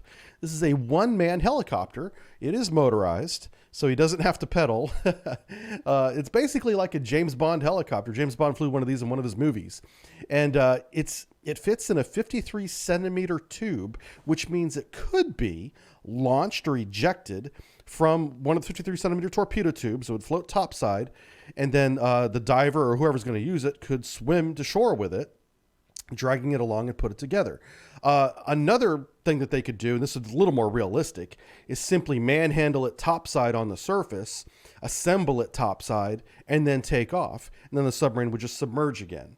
So they could do it either way. But yeah, the Ka-56 Wasp, a one-man helicopter. This was secret for a very long time. Special weapon. Now, special weapons in the Soviet Navy were called siren weapons. So, if you hear a siren weapon, it's a guided weapon. And so some of the missiles, the guided missiles in the early days were called siren, weapons as a whole. This falls under that category of siren weapons because it's a guided weapon. The guidance being the pilot. Sorry about the dog. Anyway, 6 hulls tested. They tested cruise missiles. The S-10 anti-ship cruise missile. Surprisingly, this one was nuclear capable. I did not know this until I made this lecture. As far as I know, they never put a nuclear warhead on these. But this was basically a harpoon, but the Soviet version of it, if you wanted to try to equate it to something the Americans used. But it could carry up to a 200 kiloton tactical nuclear warhead. And it's just an anti-ship cruise missile. And the fact that they were launching these and testing these back in the 80s is really something, or even late 70s. It's much more advanced than I had given them credit for. The missile's estimated to do about 390 knots. So, it's basically a harpoon. All right. They also tested the rocket torpedo. The Victor 3 was one of the test platforms for this weapon. This is the 200-knot rocket-propelled torpedo. It just runs out to 7,500 yards and explodes. It is stabilized. And so I've gotten into this discussion online, and so let's try and clarify it now, is that it does have stabilizing fins, and it can be told to drive in a compass direction. So if you're on a submarine that's headed north, and you want to shoot this weapon to the east, 090, you can face north, shoot the weapon north. The weapon will then turn with its stabilizing fins to the designated course that you told it to before you launched it, and then go 7,500 yards and explode. So it's not a homing weapon. This is what a lot of people get confused. It doesn't have a sonar. It doesn't have any ability to home in on anything. It just knows a direction and is able to maintain a course. So it's stabilized, inertial guided, not homing, nuclear capable underwater rocket. Okay, or the VA-111. Let's just call it the VA-111 and call it a day. Because it's nuclear capable, it doesn't have to have homing. Imagine if you were the launching platform. To give you an idea, 7,500 yards is just short of 4 miles. So imagine if you're in a swimming pool, or I don't know, maybe on a desert plain with no trees, no hills, no nothing, and 4 miles away, a nuclear explosion happens. What do you think is going to happen to you? Yeah, you're going to be annihilated by radiation and a shockwave. So this is essentially a suicide weapon. And I have one source that quotes it, a Russian source, as being useless. You know, it's amusing, but useless is his quote. So it's kind of, it's demonstrating that they have this technology, this capability, but no submarine captain in their right mind would ever launch the nuclear version of this, because he's dooming him and his crew to a certain death. But it is taking care of the target. And if that target is an aircraft carrier and a fleet around the aircraft carrier, then, you know, maybe it's worth it. You know, that's really the purpose of this weapon in its nuclear configuration. It does have a conventional warhead option, and it's a very large warhead, but because it's not guided, it would just really make just a big hole in the water and make a lot of noise. It wouldn't be very effective. The most effective version of this weapon is the nuclear version of this weapon, and it's practically a suicide weapon. All right, let's move on to towed array pod. The Victor 3s had the towed array pod. Victor 1s, Victor 2s do not. So if you're looking at a Victor, look at the rudder. If you see a pod, it's a Victor 3 with a towed array handling system in it. You can see the line diagram there on the left. And if it does not have the pod, then it is a Victor 1 or Victor 2. So that's a quick way for you to visually identify one Victor type from another. All right, these were built by the same shipyards that built the Victor 2, United Shipbuilding Corporation and Admiralty Shipyards. And that's the list of the submarines there in the middle, and a picture of one of them in a floating dry dock. All right, K-524, 60 years of patronage of the Komsomol. Anyway, I looked this up because this word is used a lot, this Komsomol. It is essentially a young member of the Soviet League, is what it loosely translates to in English.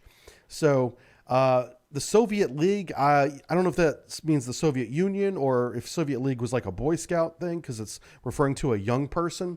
But yeah, it's like a young member of the Soviet League, or maybe a new member of the Soviet League.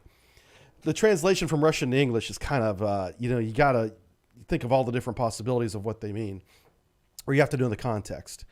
So that's what that word means. You'll see it a lot in future lectures because they name a lot of their submarines Komsomol. All right, in December 1977, the first Victor 3 was operational, and they kind of rushed it to get it out in 1977 versus 1978. These submarine shipyards, they have a lot of deadlines, and they have to meet the deadlines. And there's times when they will release a boat that's not quite ready, but they met that deadline. Americans are guilty of this as well. That's not a Soviet thing. That's a shipyard thing worldwide. Okay, March 1980, she spent 60 days under the ice pack, and it was the first Victor 3 to go under the ice. In March 1982, she used live torpedoes, and this blew our mind, to break apart ice in the Arctic ice cap. So they were actually detonating live ordnance under the North Pole, under the North Ice Pack anyway, to kind of break it up. And that was bonkers. Anyway, December 1999, we're skipping way ahead now. She's also the test platform for the Caliber S missile pure side testing. That's that S-10 missile I showed you in the beginning there. So they're launching these missiles tied to the pier. And when I was in the Navy, we saw photos of these, and it was like we didn't believe it because it was so recklessly stupid to launch a weapon, even if it doesn't have a warhead, to launch a weapon pier side. What if something went wrong? All the fires you could start, the people you could hurt. It was just nuts. But that's the way Russians do things, man. They've got their own processes. It's crazy. In that same month, and this is not related to the weapons testing, a fire did occur on board, damaged a bunch of equipment, but there was no injuries. In 2000, she did go to sea and test that same missile she did topside or at the pier. She tested it at sea in July of 2000. The next month, August 2000, she measures high radiation in the fourth compartment. Remember, these have 7 compartments. Or is it? No, it's more than that. Anyway, in compartment number 4, she had high radiation, and so she didn't go back to sea after that. She was pulled in. They worked on that. They tried to figure out where it was coming from and fix it. And finally, in 2002, they just retired her from service because she had, she's over 20 years at that point, almost 25 years old at that point. And she had a good long service. But yeah, due to high radiation, they removed her from service in 2002. All right, K-507, operational in November 1979. She was transferred to the Pacific Fleet, 1985. This is one of the ships I don't have the logbook for, so I don't have a record of her deployments. There's a couple like this, but I can tell you this. She wasn't involved in any collisions or radiological incidents because I have multiple sources for those two things. And so she just had a normal submarine life with no major incidents. So good for her. She was retired in 1998. So about almost 20 years of service there. K-247, December 1978 operational, conducted 7 deployments and war games without any events. So again, nothing really going on here. She did deploy, she did successful patrols, but she did not track any major fleets of the NATO variety. These would commonly deploy to the Indian Ocean and back home again, which she did that. But she was not involved in any event whatsoever. So that's actually a really good thing for a submarine, especially with the track history that they have, is to not be involved in these incidents. In July 1996, she was removed from service, and that's a little bit early, but it was due to lack of funds. Remember, that's post-Soviet Union now. The 90s were really tough for Russia, monetarily especially, but culturally as well, and that's a different topic. But they had to save money somewhere, and one of the ways was decommissioning these submarines. Something I should point out, in all of my lectures, I say specifically these submarines are removed from service, as in they don't go to sea again. That's not the same as a decommissioning. So a lot of these submarines, even though they are removed from service, are still crewed. They have somebody, watching the nuclear reactor and making sure everything's okay, but they're just not operational. And they'll be like that for years, sometimes over a decade, before they're finally tore apart. Okay, the next one, K-412, operational December 1979 again. She deployed 6 times to the North Atlantic in about 2.5 years. So she would go out for 4 to 6 months, pull back in for 6 months, go out again at 6 months. Very high tempo for any submarine, really, for 2 to 3 consecutive years. She was retired as well in 1996, again, due to lack of funds. In 2003, Japan financed the dismantlement of the submarine and the safeguard of the reactor. Because even after these submarines are decommissioned and broke apart into razor blades, the reactor compartment is kept intact. It's shut down, of course, but it's still radio fuel in there, and it's it's stored, and that costs money. So Japan helped finance that. America helped finance a lot of them as well, but this one was by Japan. All right, K-492. Again, December 1979. Remember, there's multiple shipyards building these, and they have this deadline, so they got to get them out before the end of the year. So December is a very common operational date, quote unquote, with a wink and a nod. But it's not until 1981 that she is, out on deployment with her towed array out, and she catches a towed array from a foreign submarine. So, I don't know how they came up with that because they didn't bring the towed array home, but they must have, ran into something, or maybe after they surfaced topside, they realized they had something, in front of the sail, maybe. I don't know. It doesn't go into a lot of detail, but according to the logs, they caught a towed array from a foreign submarine, and which is probably true. I believe this because there's so many NATO submarines operating in the Norwegian Sea and Barents Sea, listening to these guys, and those towed arrays are long and they're streamed hundreds of yards behind us. It's not unheard of to lose one to another submarine, catching it with a sail or even the rudder.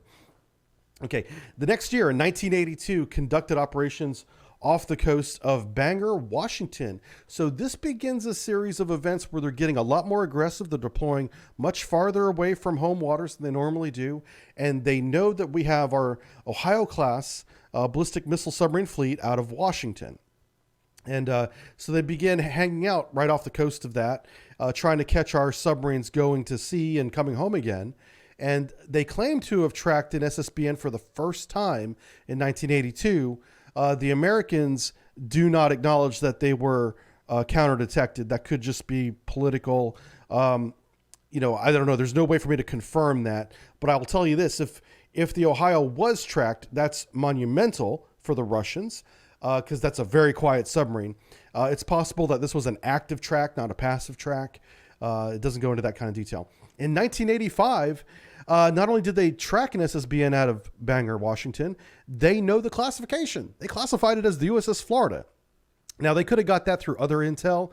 Again, it doesn't mean that they passively tracked it. But what it does mean is in the 80s, they know our SSBN deployment cycles and they know where to go look for them. And they're doing it successfully. After 1985, she did a total of 10 total deployments. Some of those were back at Washington. And she was finally removed from service again in 1996 for financial reasons. K-492. Very successful submarine. All right, K-254, kind of a special submarine. Again, December 1979, meeting that deadline. November in 1981, though, she's at sea and she launches the SSN-21, which is, a kind of it's a test launch. It's that cruise missile, that anti-ship cruise missile, the 3M10 version 2 or V2 rocket. In August 1983, she launches it again in the Barents Sea. So they're continuing to do these tests, and they're being very successful with all these cruise missile tests. She does it again in 1984, and that's when the SSN-21 becomes operational. So K-254 is the test platform for the SSN-21 missile. Now, I want to show something to you here. Look where my cursor. Do you see this little container that's forward of the sail? This is unique to K-254. I asked a lot of my sources what this was, and they come back with similar answers. It has something to do with storage containers for divers. So what I believe that means is that divers could open it up and get equipment out, or that means the divers themselves come out via this trunk. It's one of those two things. So, but this is very interesting that they, again, this is a test platform submarine. They're testing that cruise missile. They're also testing a a diver delivery system. And this is a container for them topside for the divers. This platform was eventually retired in 1998 though. So a very interesting test life for this Victor 3. K-251, operational in September 1980. Okay, we finally got out of the 70s. We're into the 80s now. She's deployed in the North Atlantic in 1982 with no major consequences. She does, she wins this medal that's called the Civil Defense Team 3 years in a row. Now, none of my Russian sources know what the Civil Defense Team is. It sounds like a civilian award, and having a military platform winning a civilian award doesn't make a lot of sense. So in the years 1989 to 1991, she was involved in some kind of civil defense program, but we don't know exactly what it was. But she did win these awards, and that's public record now. Good for her. It sounds like she wasn't deployed very often, away from home waters, and she was retired in 1998. So the civil defense, K-251. Here we go. K-502, the Volgograd. Again, operational 1980, December again. Got to make that deadline. May 1985, operated off the coast of Halifax, Nova Scotia for 30 days. And you'll see this a lot in the lecture. And I started adjusting this later on in the lecture because I realized what they were doing. They're not interested in the Canadians. They're not interested in Halifax. But in the deck logs that I'm reading, they're not always truthful with their actual location because that stuff is still very secret. So like whenever I was in the Navy, I have a number of awards, including a presidential unit citation for deployment in the North Atlantic. Now, I assure you that I did not win that award for anything I did in the North Atlantic. Matter of fact, we just went through the North Atlantic to get to where we actually were to do what we did. And so this is kind of the same thing for them, is they're making a note in the log that they're off the coast of Newfoundland and Nova Scotia, and they're doing things. What they're actually doing is they're somewhere between Groton, Connecticut and South Carolina on the East Coast. And they're logging it as off the coast of Nova Scotia, off the coast of Newfoundland, when in reality they're much farther south than that. Okay, in May 1992, this K-502 had an explosion on board. This injured 5 sailors, and one of them ended up dying. It's very sad. And so that's, other than her, operating, in the North Atlantic and doing all the good work there, she actually had an explosion on board and killed a sailor. She was removed from service in 2000. All right, K-255, again, December 1980, pumping these things out, meeting that deadline. In 1982, it's 2 more years before she's underway, keep in mind, because she's not quite ready yet, right? So, but in 1982, she goes under ice in an Arctic patrol for 44 days. They're, going to meet that goal of being operational for 80 days underway, but she spends 44 of them under ice. So that's a bit of a milestone for her. In 1985, electrical fire damaged equipment. No injuries. She returned to port, got them fixed. But the following year, in 1986, she had a major collision with a Cresta II cruiser while coming to periscope depth. This damaged the port bow plane and ripped a hole in the cruiser's hull.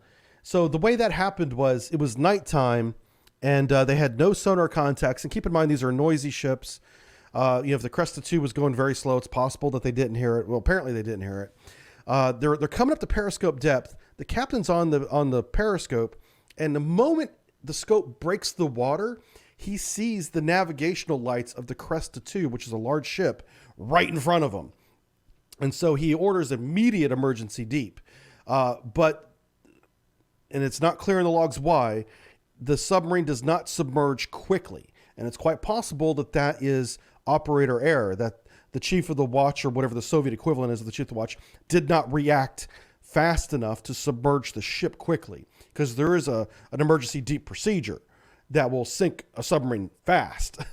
And they either didn't follow that procedure or they messed up the procedure, which is likely the case. Anyway, because of operator error, they did not submerge in time to avoid collision. And the front end of the submarine, with the bow planes extended, gouged a hole in the bottom of the Cresta II before it did submerge.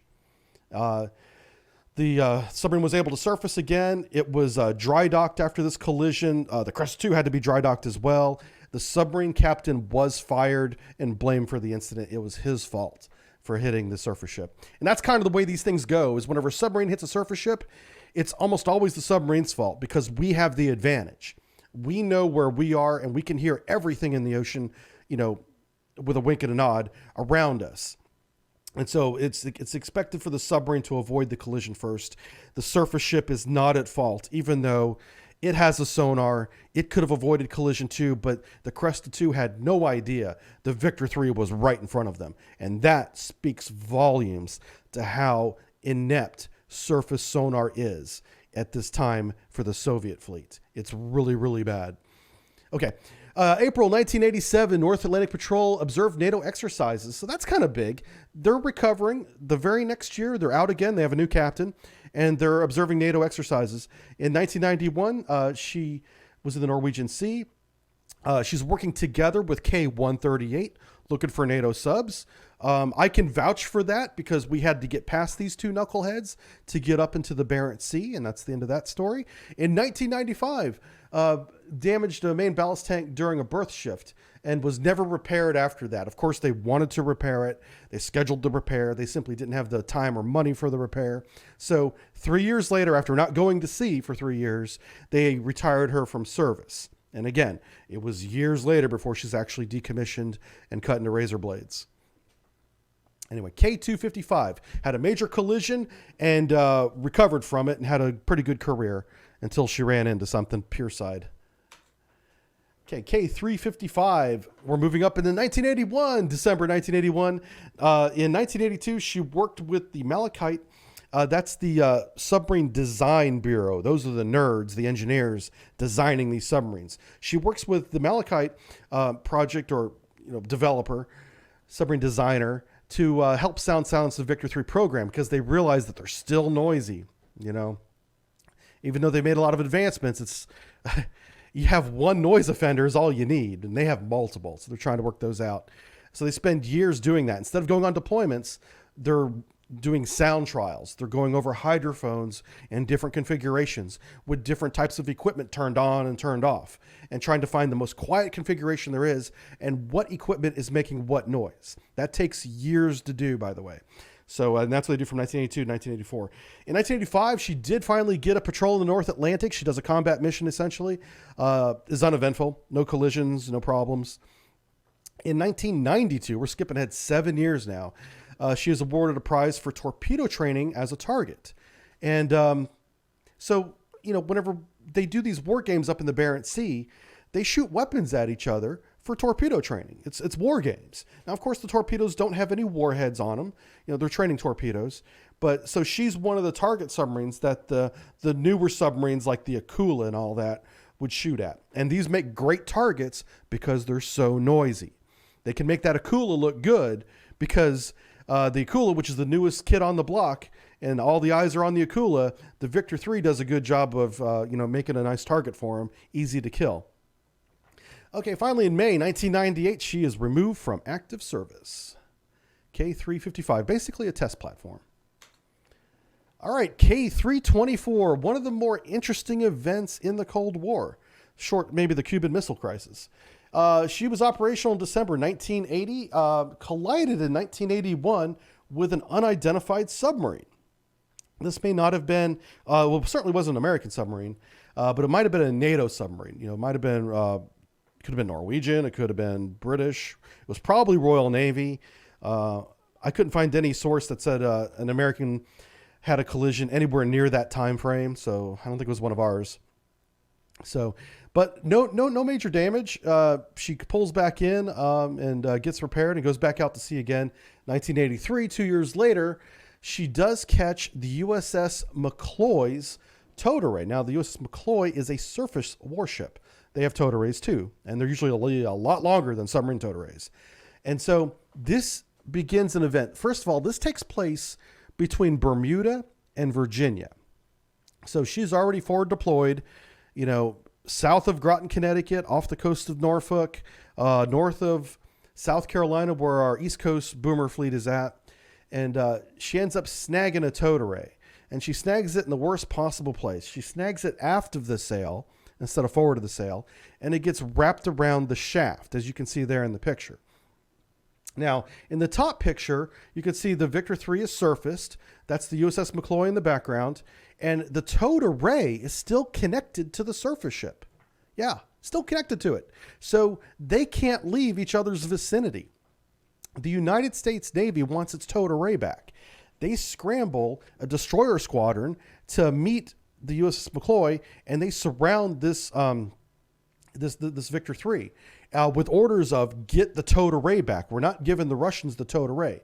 The Russians on the Victor 3 know that they cannot dive with this towed array around their screw. Matter of fact, at this point, they need a tow because this towed array has damaged part of their drivetrain because of it wrapping around the screw here.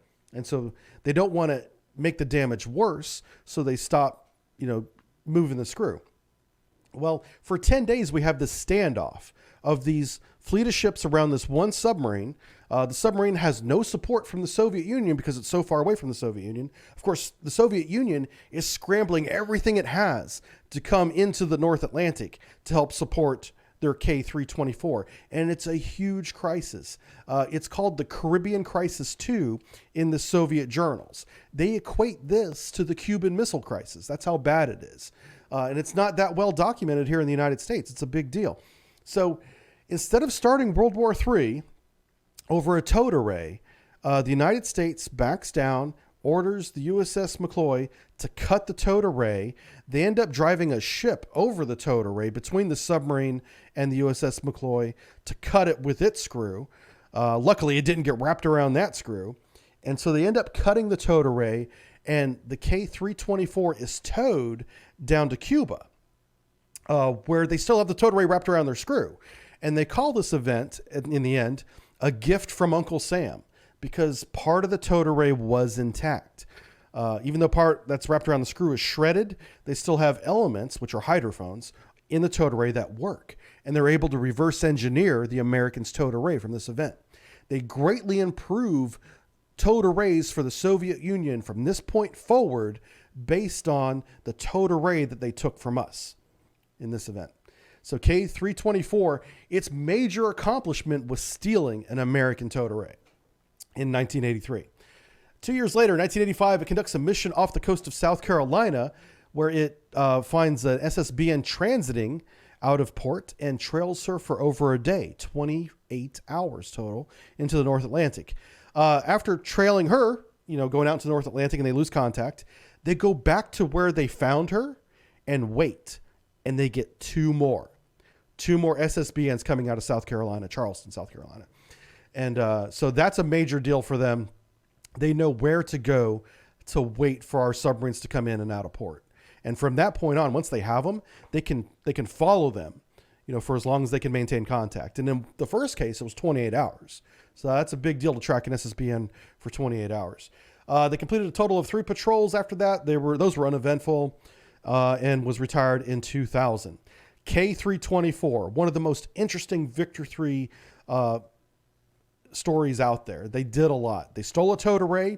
They tracked SSBNs in the North Atlantic. All right, K-305, September 1981, she's operational. In March 1983, detected a Los Angeles class SSN. Not sure which one. I tried to find this out, couldn't find it. Tracked, and then they followed it. This is the Pacific. They followed the Los Angeles back to the fleet and end up tracking the USS Enterprise fleet operations near Japan. Again, they're still not detected somehow, according to their logs. They get in the fleet. They're between the picket ships, which are usually the OH Hazard Perry class frigates, and the carrier, and they conduct 114 periscope depth excursions over a month time. That is a periscope depth excursion every 6 hours. So basically every watch, every time they bring on a new watch section, they come to PD and they're taking pictures through their periscope of anything that's around them. The carrier, the escorts, flight operations, missile launches, because all this stuff is happening during fleet operations. And they're getting a treasure trove of photographic data as well as sonar data from their towed array and their hull arrays operating inside the United States carrier fleet. So they tracked a 688. That's huge. They were not detected, and they spent a month in and around one of our fleets off the coast of Japan. This is huge. These guys win so many awards, it's not even funny. K-305. That was in 1983. 2 years later, they conduct Operation Mustachio Tit. And I checked this twice. I'm not making this up. It translates to hairy nipple with K-242 and K-305. And I think that tells you a little bit about the sense of humor of the Soviet Navy. Because, man, I had to put that in the lecture. I was like, what, really? Yes, multiple sources, Mustachio Tit, off the coast of Japan, where they just, they collect radar and ELINT data. So what they can do is they get close to the coast, like literally within sight of the coast. So very shallow water. And then raise their masted antennas and just listen, listen to the rock and roll or whatever. But they're also listening for radio traffic and whatnot. And so that's what they do there. They did that in 1985. 1994, they found a water had leaked into compartment 5, the turbine room, and shorted out a circuit board, started a fire. Didn't injure anybody, but they retired it from service the very next year.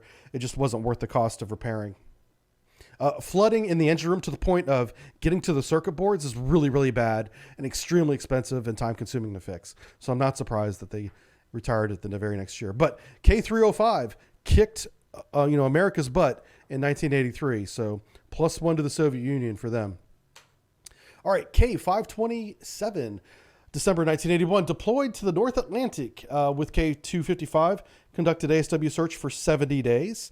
So, you know, they can be deployed for 80 days. It takes time to get to and from station. So they spend about 70 days doing operations. January 1998, in port, reactor control rods do not fully seat. So, Comrade Sergei Solovyov and 4 others, so 5 total people, enter the reactor compartment to turn an adjustment screw that will properly seat the reactor control rods. Again, you know, most of them are seated properly. It's just this one group that's not seated properly. Well, whenever they went to turn the screw, primary fluid began leaking into the compartment through the screw. There was like a mechanical failure of the control rod mechanism, and by turning the screw, they made it worse.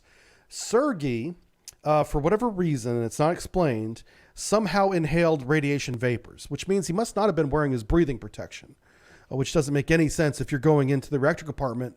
Even with the reactor compartment operational, you're wearing breathing protection. But for some reason he wasn't. And of course he died 6 hours later due to cardiovascular failure because the insides of his lungs were just bleeding from the radiation he had breathed in. It was really sad. I'm not making light of it. But the idea that he would go in to turn a screw ended up killing him. That's how dangerous submarining can be, and especially with nuclear power. It was a huge mistake, obviously, that Sergei made, but let this be a lesson, hopefully to future generations, that do not take anything as routine, even turning a screw, you know, because it can end up being very bad. Eventually, in 1999, she was removed from service, and Sergei's memorialized in the Russian Navy. All right, K-360, October 1982. In 1983, she patrolled the Indian Ocean. Remember, we talked about these guys going to the Indian Ocean pretty regularly. Whenever I summarize a submarine as having, say, 10 total deployments, you can expect a lot of those deployments to be down to the Indian Ocean. Now, why is the Indian Ocean so valuable to the Russians? Well, one, they're trying to find an ally in India. And they're supporting India a lot during this time with like nuclear power. Okay. So they like to go to the Indian Ocean and provide, you know, their presence basically in India and the Africa area. They also have allies in places like Algeria and some other African countries as well. So it's not just India. So, but the point is they go to the Indian Ocean regularly. Okay. But that patrol in 1983 was uneventful. Now, December the same year, she's off the coast of Washington and she's tracking the USS Florida again, just like her sister ship did. But she classifies the Florida and she is awarded the Order of the Red Star. So I believe because of the Order of the Red Star, they did get passive track and actually recorded narrowband signatures of our Ohio class submarines. That's my opinion. That's not documented anywhere. But because she was awarded such a high award, it was more than just a simple passing by. They tracked her for a while. September, the very next year, she's monitored SSBN transiting out of Washington again. She's awarded numerous awards for torpedo training from 1985 to 1989 because they're very noisy and they're easy to shoot, so it makes the Akula look good. We'll have to do one of these on the Akula someday. A few years later, 1995 to 1998, she's used as a training vessel in war games as the aggressor. So she would try to go in on that fleet during the Barents Sea operations that they have every year and try to attack the Kirov and the Cresta, basically the fleet. And of course the fleet would kick her butt because she's so noisy, but it makes the fleet and the Admiralty look good. And she gets awarded for being a good target. That does not mean she's a good submarine, but she does get a lot of awards. I'm just trying to explain to you how these things happen. If a submarine has a fault and cannot deploy, they use it as a target and it makes everybody look good. Americans do the same thing, by the way. Okay. May 1998, removed from active service due to cost. K-218, December 1982. I love everything's in December. Got to get it out, man.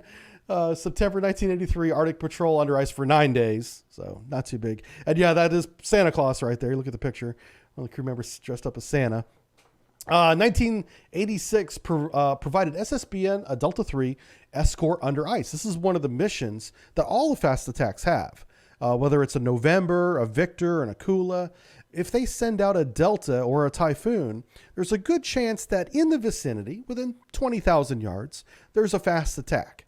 Kind of just keeping an eye on things. And that's what she did in 1986. In this case, it was the first dual submarine surfacing under ice, approximately 700 yards from each other. The Delta surfaced, and then the Victor 3, the K-218 surfaced, and there they are topside saluting each other. And it's the first time that they had done it together. So it's kind of a milestone. She was eventually retired in 1998 as well. K-298, operational in 1982. In 1983, she escorted the Delta III under ice for 47 days. 1984, operated under ice for 60 days. So, you know, they're under ice a lot, which makes sense because they have the Northern Fleet that's right there by the ice pack. It's not a big deal for them to go under ice. It's like a day trip. But in these cases, they're spending months under ice, proving that they can operate for long periods of time under the Arctic ice pack. Russia wants to make the Arctic its backyard. And it basically, and they do, basically. It's July 1989. It caught a trawler fishing net. What happened to the trawler is unknown. It's not documented anywhere. So I assume the trawler only lost their net because if it was sunk, it would have certainly been documented. But yeah, that's one of the dangers, especially in the Barents Sea or anywhere near shallow water. You have these fishing areas, and these trawlers, they don't just drag the net behind them. They can drag that net miles behind them. So you may see the trawler way over there, thousands of yards away from you, but that trawler's fishing net is where you're at. That's a real risk. So like it's very common for a submarine in the American Navy to maintain 10,000 yards minimum, 5 miles minimum distance from any fishing trawler, just so there's no chance that we get caught in their net. Because one, it can damage the submarine. It makes the submarine have to surface and be exposed, but also you could kill people on the trawler, and that has happened. So in this case, she did catch a trawler fishing net. Thankfully, no one got hurt in 1989. 1998, almost 10 years later, retired from service with no significant events in between. K-242, operational 1983, conducts annual operation to west coast of the United States. That's going off the coast of Washington State, looking for SSBNs. In 1988, she returns to port from an unknown mission, but is awarded the Order of the Red Star. So it is very likely that in 1987, December 1987, right before she returned to port, she probably did track an SSBN coming out of Bangor, Washington. We don't know this because, again, if you're counter-detected successfully, you don't know that you're counter-detected, right? And so because she deployed and came back and had this big award, we think that she got us. And then she got us again in 1990, the son of a gun. So hats off to K-242, going off the coast of Bangor, Washington, and tracking our SSBNs in 1988, 1990. She was retired from service in 1995. All right, here's 358, the Murmansk Komsomolets. In December 1983, she's operational. She operates under ice for 43 days in 1987. 1988, she does a second deployment under ice. The very next year, she surfaces through the ice 6 times. Now, why, you might ask, are they surfacing through the ice multiple times? Well, not only are they just trying to show off and prove that they own the Arctic ice, that's their neighborhood, Americans stay out. They're also taking scientific measurements. There's still not a lot at this time known about the Arctic ice pack, so they go up there, they take temperature readings, salinity readings. Once they surface, they take like wind measurements. Both America and NATO countries, like Norway and whatnot, and Russia have research camps in the Arctic Circle at this time, like actual camps with scientists. And so it's not uncommon for them to visit these camps, maybe even resupply the camps and share scientific data like what's going on under the ice, the sound velocity profile, the temperature gradients, the thermal layers under the ice, all being recorded and shared with the Russian science camps. And she's finally retired in 1998. Oh, I need to mention 1989 recorded a foreign submarine under the ice during one of these excursions. They did not classify the other submarine. All they know is that it wasn't Russian. Now, it might have been a whale. I don't know.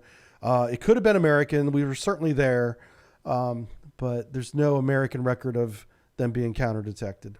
But they think that they heard something that was a foreign submarine. And then she was retired in 1998. All right, K-264, operational 1984. In September 1985, interrupted a 688 during testing off the coast of Japan. And by interrupting, I mean she ran aggressively right at her, like not trying to hide, flank bell, cavitating right at the 688 as if it's going to collide with her. This is how aggressive some of these Soviet-era captains were. It was almost homicidal. And so the 688, to avoid collision, stopped the test. They conducted, a low-pressure blow and surfaced the submarine. The Russians, being Russian, called that a soft kill. They said, a mission kill. We prevented them from doing their test, and then they went about their business. But that's just one of the incidents that we'll see in future lectures of aggressive submarine captains doing very reckless things, trying to, I'm sure they didn't want to have a collision, but they were going to have a collision if the Americans didn't get out of the way. So a lot of times they try to force us out of the way. 1986, 1989, they conducted 3 deployments. They were uneventful. Did not deploy in the 90s. Not sure why. Basically welded to the pier for a decade. Probably had some kind of system failure, but it wasn't in the ship's log if it was a system failure, which would be very strange. That's where it would be if they had a failure. So I don't know what happened in the 90s. Just simply didn't go to sea again. And she was eventually removed from active service and then later retired well after 2003.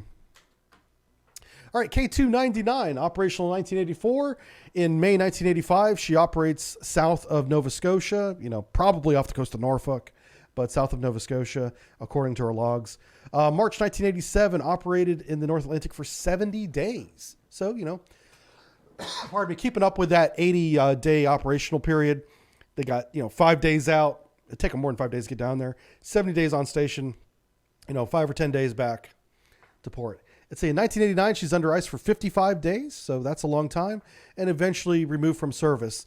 Here's a picture of them surfacing under the ice and visiting one of the research stations there, sharing data with them. That's what's going on in that picture there. Pardon me. All right. So there are 2 types of Victor 3s we're going to talk about. First one is the Project 671 RTM, which is the Victor 3s we've been talking about up to this point. From this point forward, we're going to talk about Victor 3 671 RTMK. And so there's 3 things that they did differently. On the insides, they rearranged the equipment location. They put things in a better place to make more room for the crew inside. So it doesn't make any difference outside in that part. It's an internal rearrangement of equipment. Some equipment is also changed. For instance, they replaced the PMU Cypress with the Anus 7, or it's called the Anus. and it's number 7 right there on the drawing. See that little satellite communication dome there? So they upgraded that. It's not raised in the picture there on the left, so you can't really see it. But the third and last thing that they did is they added non-acoustic detection to the sail of the Victor 3. And I have it highlighted there with the red arrow. That is a wake detection suite, and it has other sensors on it that detect things like ionized radiation in the water and things that, a submarine or a nuclear vessel may leave behind, that they can maybe get an alert on to say, hey, we just passed through the vicinity of where a nuclear vessel just passed through. Maybe somebody's near us, because they want more than just their sonar system to be able to detect other vessels. So they added what's called the SOX sensor. And SOX is just that. It's basically a wake detection, but it does have other sensors on it. And it's that little podium that you see there on the sail. All right, so let's talk about RTMK from this point forward. K-244. Operational in 1985. She goes to sea in 1987, operated in the North Atlantic for 70 days, looking for SSBNs. Not clear as to whether or not she actually found one with her brand new non-acoustic sensors. The following year, 1988, operated under ice for 45 days and detected a foreign submarine, unknown. It's definitely a NATO submarine. Not sure if it's American or Royal Navy. But with this non-acoustic sensor on the sail, she's still able to surface through the ice. That's big. So that thing is reinforced as well. Very well made. And in 1998, she's removed from service. Pardon me. Okay, K-292. She's operational 1987. She receives an excellent rating in training for 3 years. It's not 3 consecutive years, but 88, 90, 92. So she's basically used as a training platform. Don't have a lot of records of her making any deployments, but she is used in war games and whatnot. In 1996, her battery needs to be replaced. So instead of spending the money to cut open the submarine and replace the battery, they just don't do it, and she doesn't go to sea again after that. She's eventually retired from service. Not a whole lot to talk about with that one. K-388, the Petrozavodsk, is operational in 1988. In June 1991, deploys with another Victor III to the Norwegian Sea. Another one of those instances where we have to drive past these two, because again, we can hear them. We know where they're at. In a mission that I was on, a Royal Navy submarine was tracking one of these Victor IIIs off the coast of Norway in the Norwegian Sea. They had let NATO know their location, so that allowed us to go around and not be detected as we were trying to get up into the Barents Sea. But there was a second one that the Royal Navy wasn't close enough to hear. So as we kind of went around, we ran into the second one and we had to sneak by her to get up on station. So I'm not saying it's this event, but this is very similar to what happened to us, where they have more than one Victor III in the Norwegian Sea trying to catch these Amerikanskis coming into their Barents Sea backyard. 1995 provided telemetry measurements for the Kirov. I wanted to add more data to this, but I'll say that she wasn't the only one providing telemetry data for the Kirov. Okay. That's what we're going to say about that. It wasn't just her. 1996, awarded best in the Navy, destroyed Slava and Utiloi, in war games. So she, did a pretty good job in war games where she got close enough to these fleets to do kills and was awarded publicly for it. So she must have done it, because certainly if the Slava and Utiloi had killed her, they would have got the awards, and that would have been that. And that's what was expected to happen, because these Victor IIIs were targets for a reason, because they were easy to track compared to the Akula. Okay, Akula's a more advanced, newer submarine. Now these Victor IIIs, they're not bad, but they're just more noisy than the other ones. All right, and in 2001, she participated in a film called Russian Depth. So if anyone has a link to Russian Depth, put it in the Patreon comments, because I couldn't find this movie. But apparently she plays a part in it in some way. And then finally, she was retired from service in 2010. They had Victor IIIs all the way to 2010. This was news to me. Now, she probably didn't go to sea at all in the 2000s, probably. But again, there's no record that she didn't either. So, but wow, finally retired from service in 2010. Let's see, K-138, the Obnisk. January 1990, operational. 1991, participated in war games in the Barents Sea and the Norwegian Sea. They rarely did operations in the Norwegian Sea in the 90s, but I think what they mean here is that she participated as a gatekeeper and was part of the Barents Sea war games as well in that year. 1994, collided with a Delta III, denting the hull. She was probably the escort for the Delta III. So what happened was, I know a little bit about the situation. The Delta III is on patrol. They have the K-138 as an escort in the vicinity. The K-138 is supposed to go home and get resupplied. The K-138, for whatever reason, gets extended on station by command. So she's still there. Nobody tells the Delta III that the Victor III is still in her area. So that's kind of a breakdown of communication there. The Delta III, believing it's by itself, comes to periscope depth. Now, even though they believe they're by themselves, they should still be doing a good sonar search, but clearly they did not. because as they're coming to periscope depth, they struck the Victor 3 and dented the submarine, dented the missile deck of the submarine. So that's really bad. In 2007, this is over 10 years later, she's finally retired from service. So yes, the Victor 3s were operational, even though they may not have gone to sea, but they were operational well into the 2000s. And this kind of blew my mind because I hadn't seen a Victor 3 go to sea after the 90s. So I don't know if they did go to sea. I don't know where they were. They weren't where I was. Let's see. K-414, St. Daniel of Moscow, operational 1990. Let's see, in July 1994, while on patrol in the Arctic Sea, tracked a foreign submarine for 6 hours and 23 minutes. Oddly specific as to how long they tracked her on sonar.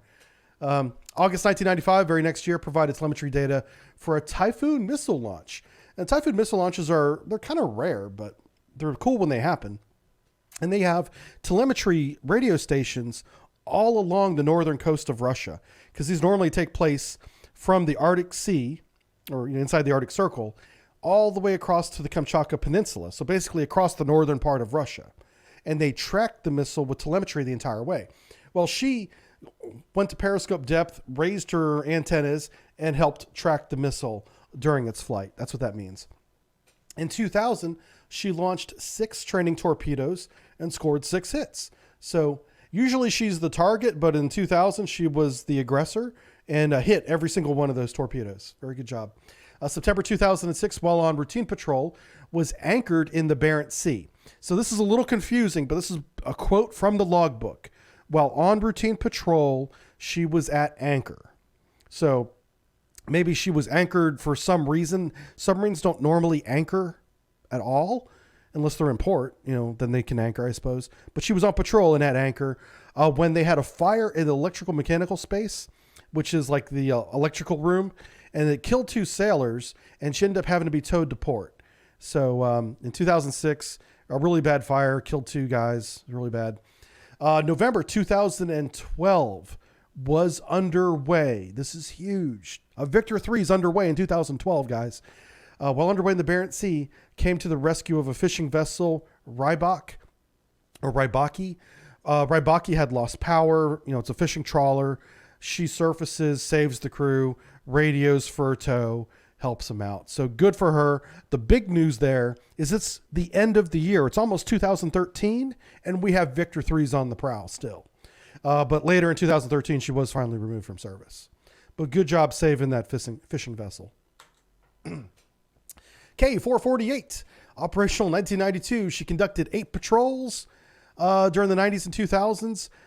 Didn't do anything of note. She didn't counter detect any SSBNs, no fires, no collisions.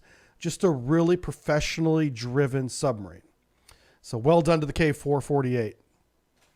And that's a great way to wrap up the Victor 3 story, is with a very uneventful submarine that does her mission and does regular deployments and is reliable. That's what we need, is we need reliable operational submarines in the submarine force. So good for them. And that is the rather stormy and tumultuous conclusion to the Victor 3 saga. We've talked about Victor 1, Victor 2, and Victor 3. Close to 50 or 60 total submarines. Yeah, about 60. And they've had quite a history, a very interesting development cycle that lasted decades. They performed very well. Their biggest shortfall was their noisiness. They never got a handle on how noisy these Victors were. And the NATO navies, we took advantage of that. We could see them coming, basically, and get out of their way. That's how we got around them, to go get to the stuff we wanted to get to. So having a Victor 3, multiple Victor 3s in the Norwegian Sea is great. It causes Americans pain to go around them. They're doing their job just by being there and being noisy.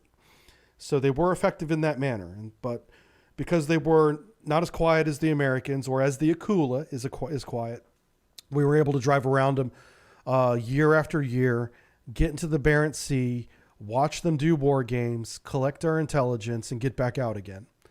But my hat's off to the whole development team over the decades, building a very, useful and reliable submarine, despite its faults, despite its incidents with the collisions and the towed arrays. you know, most of the submarines were operated professionally and are worthy of our respect.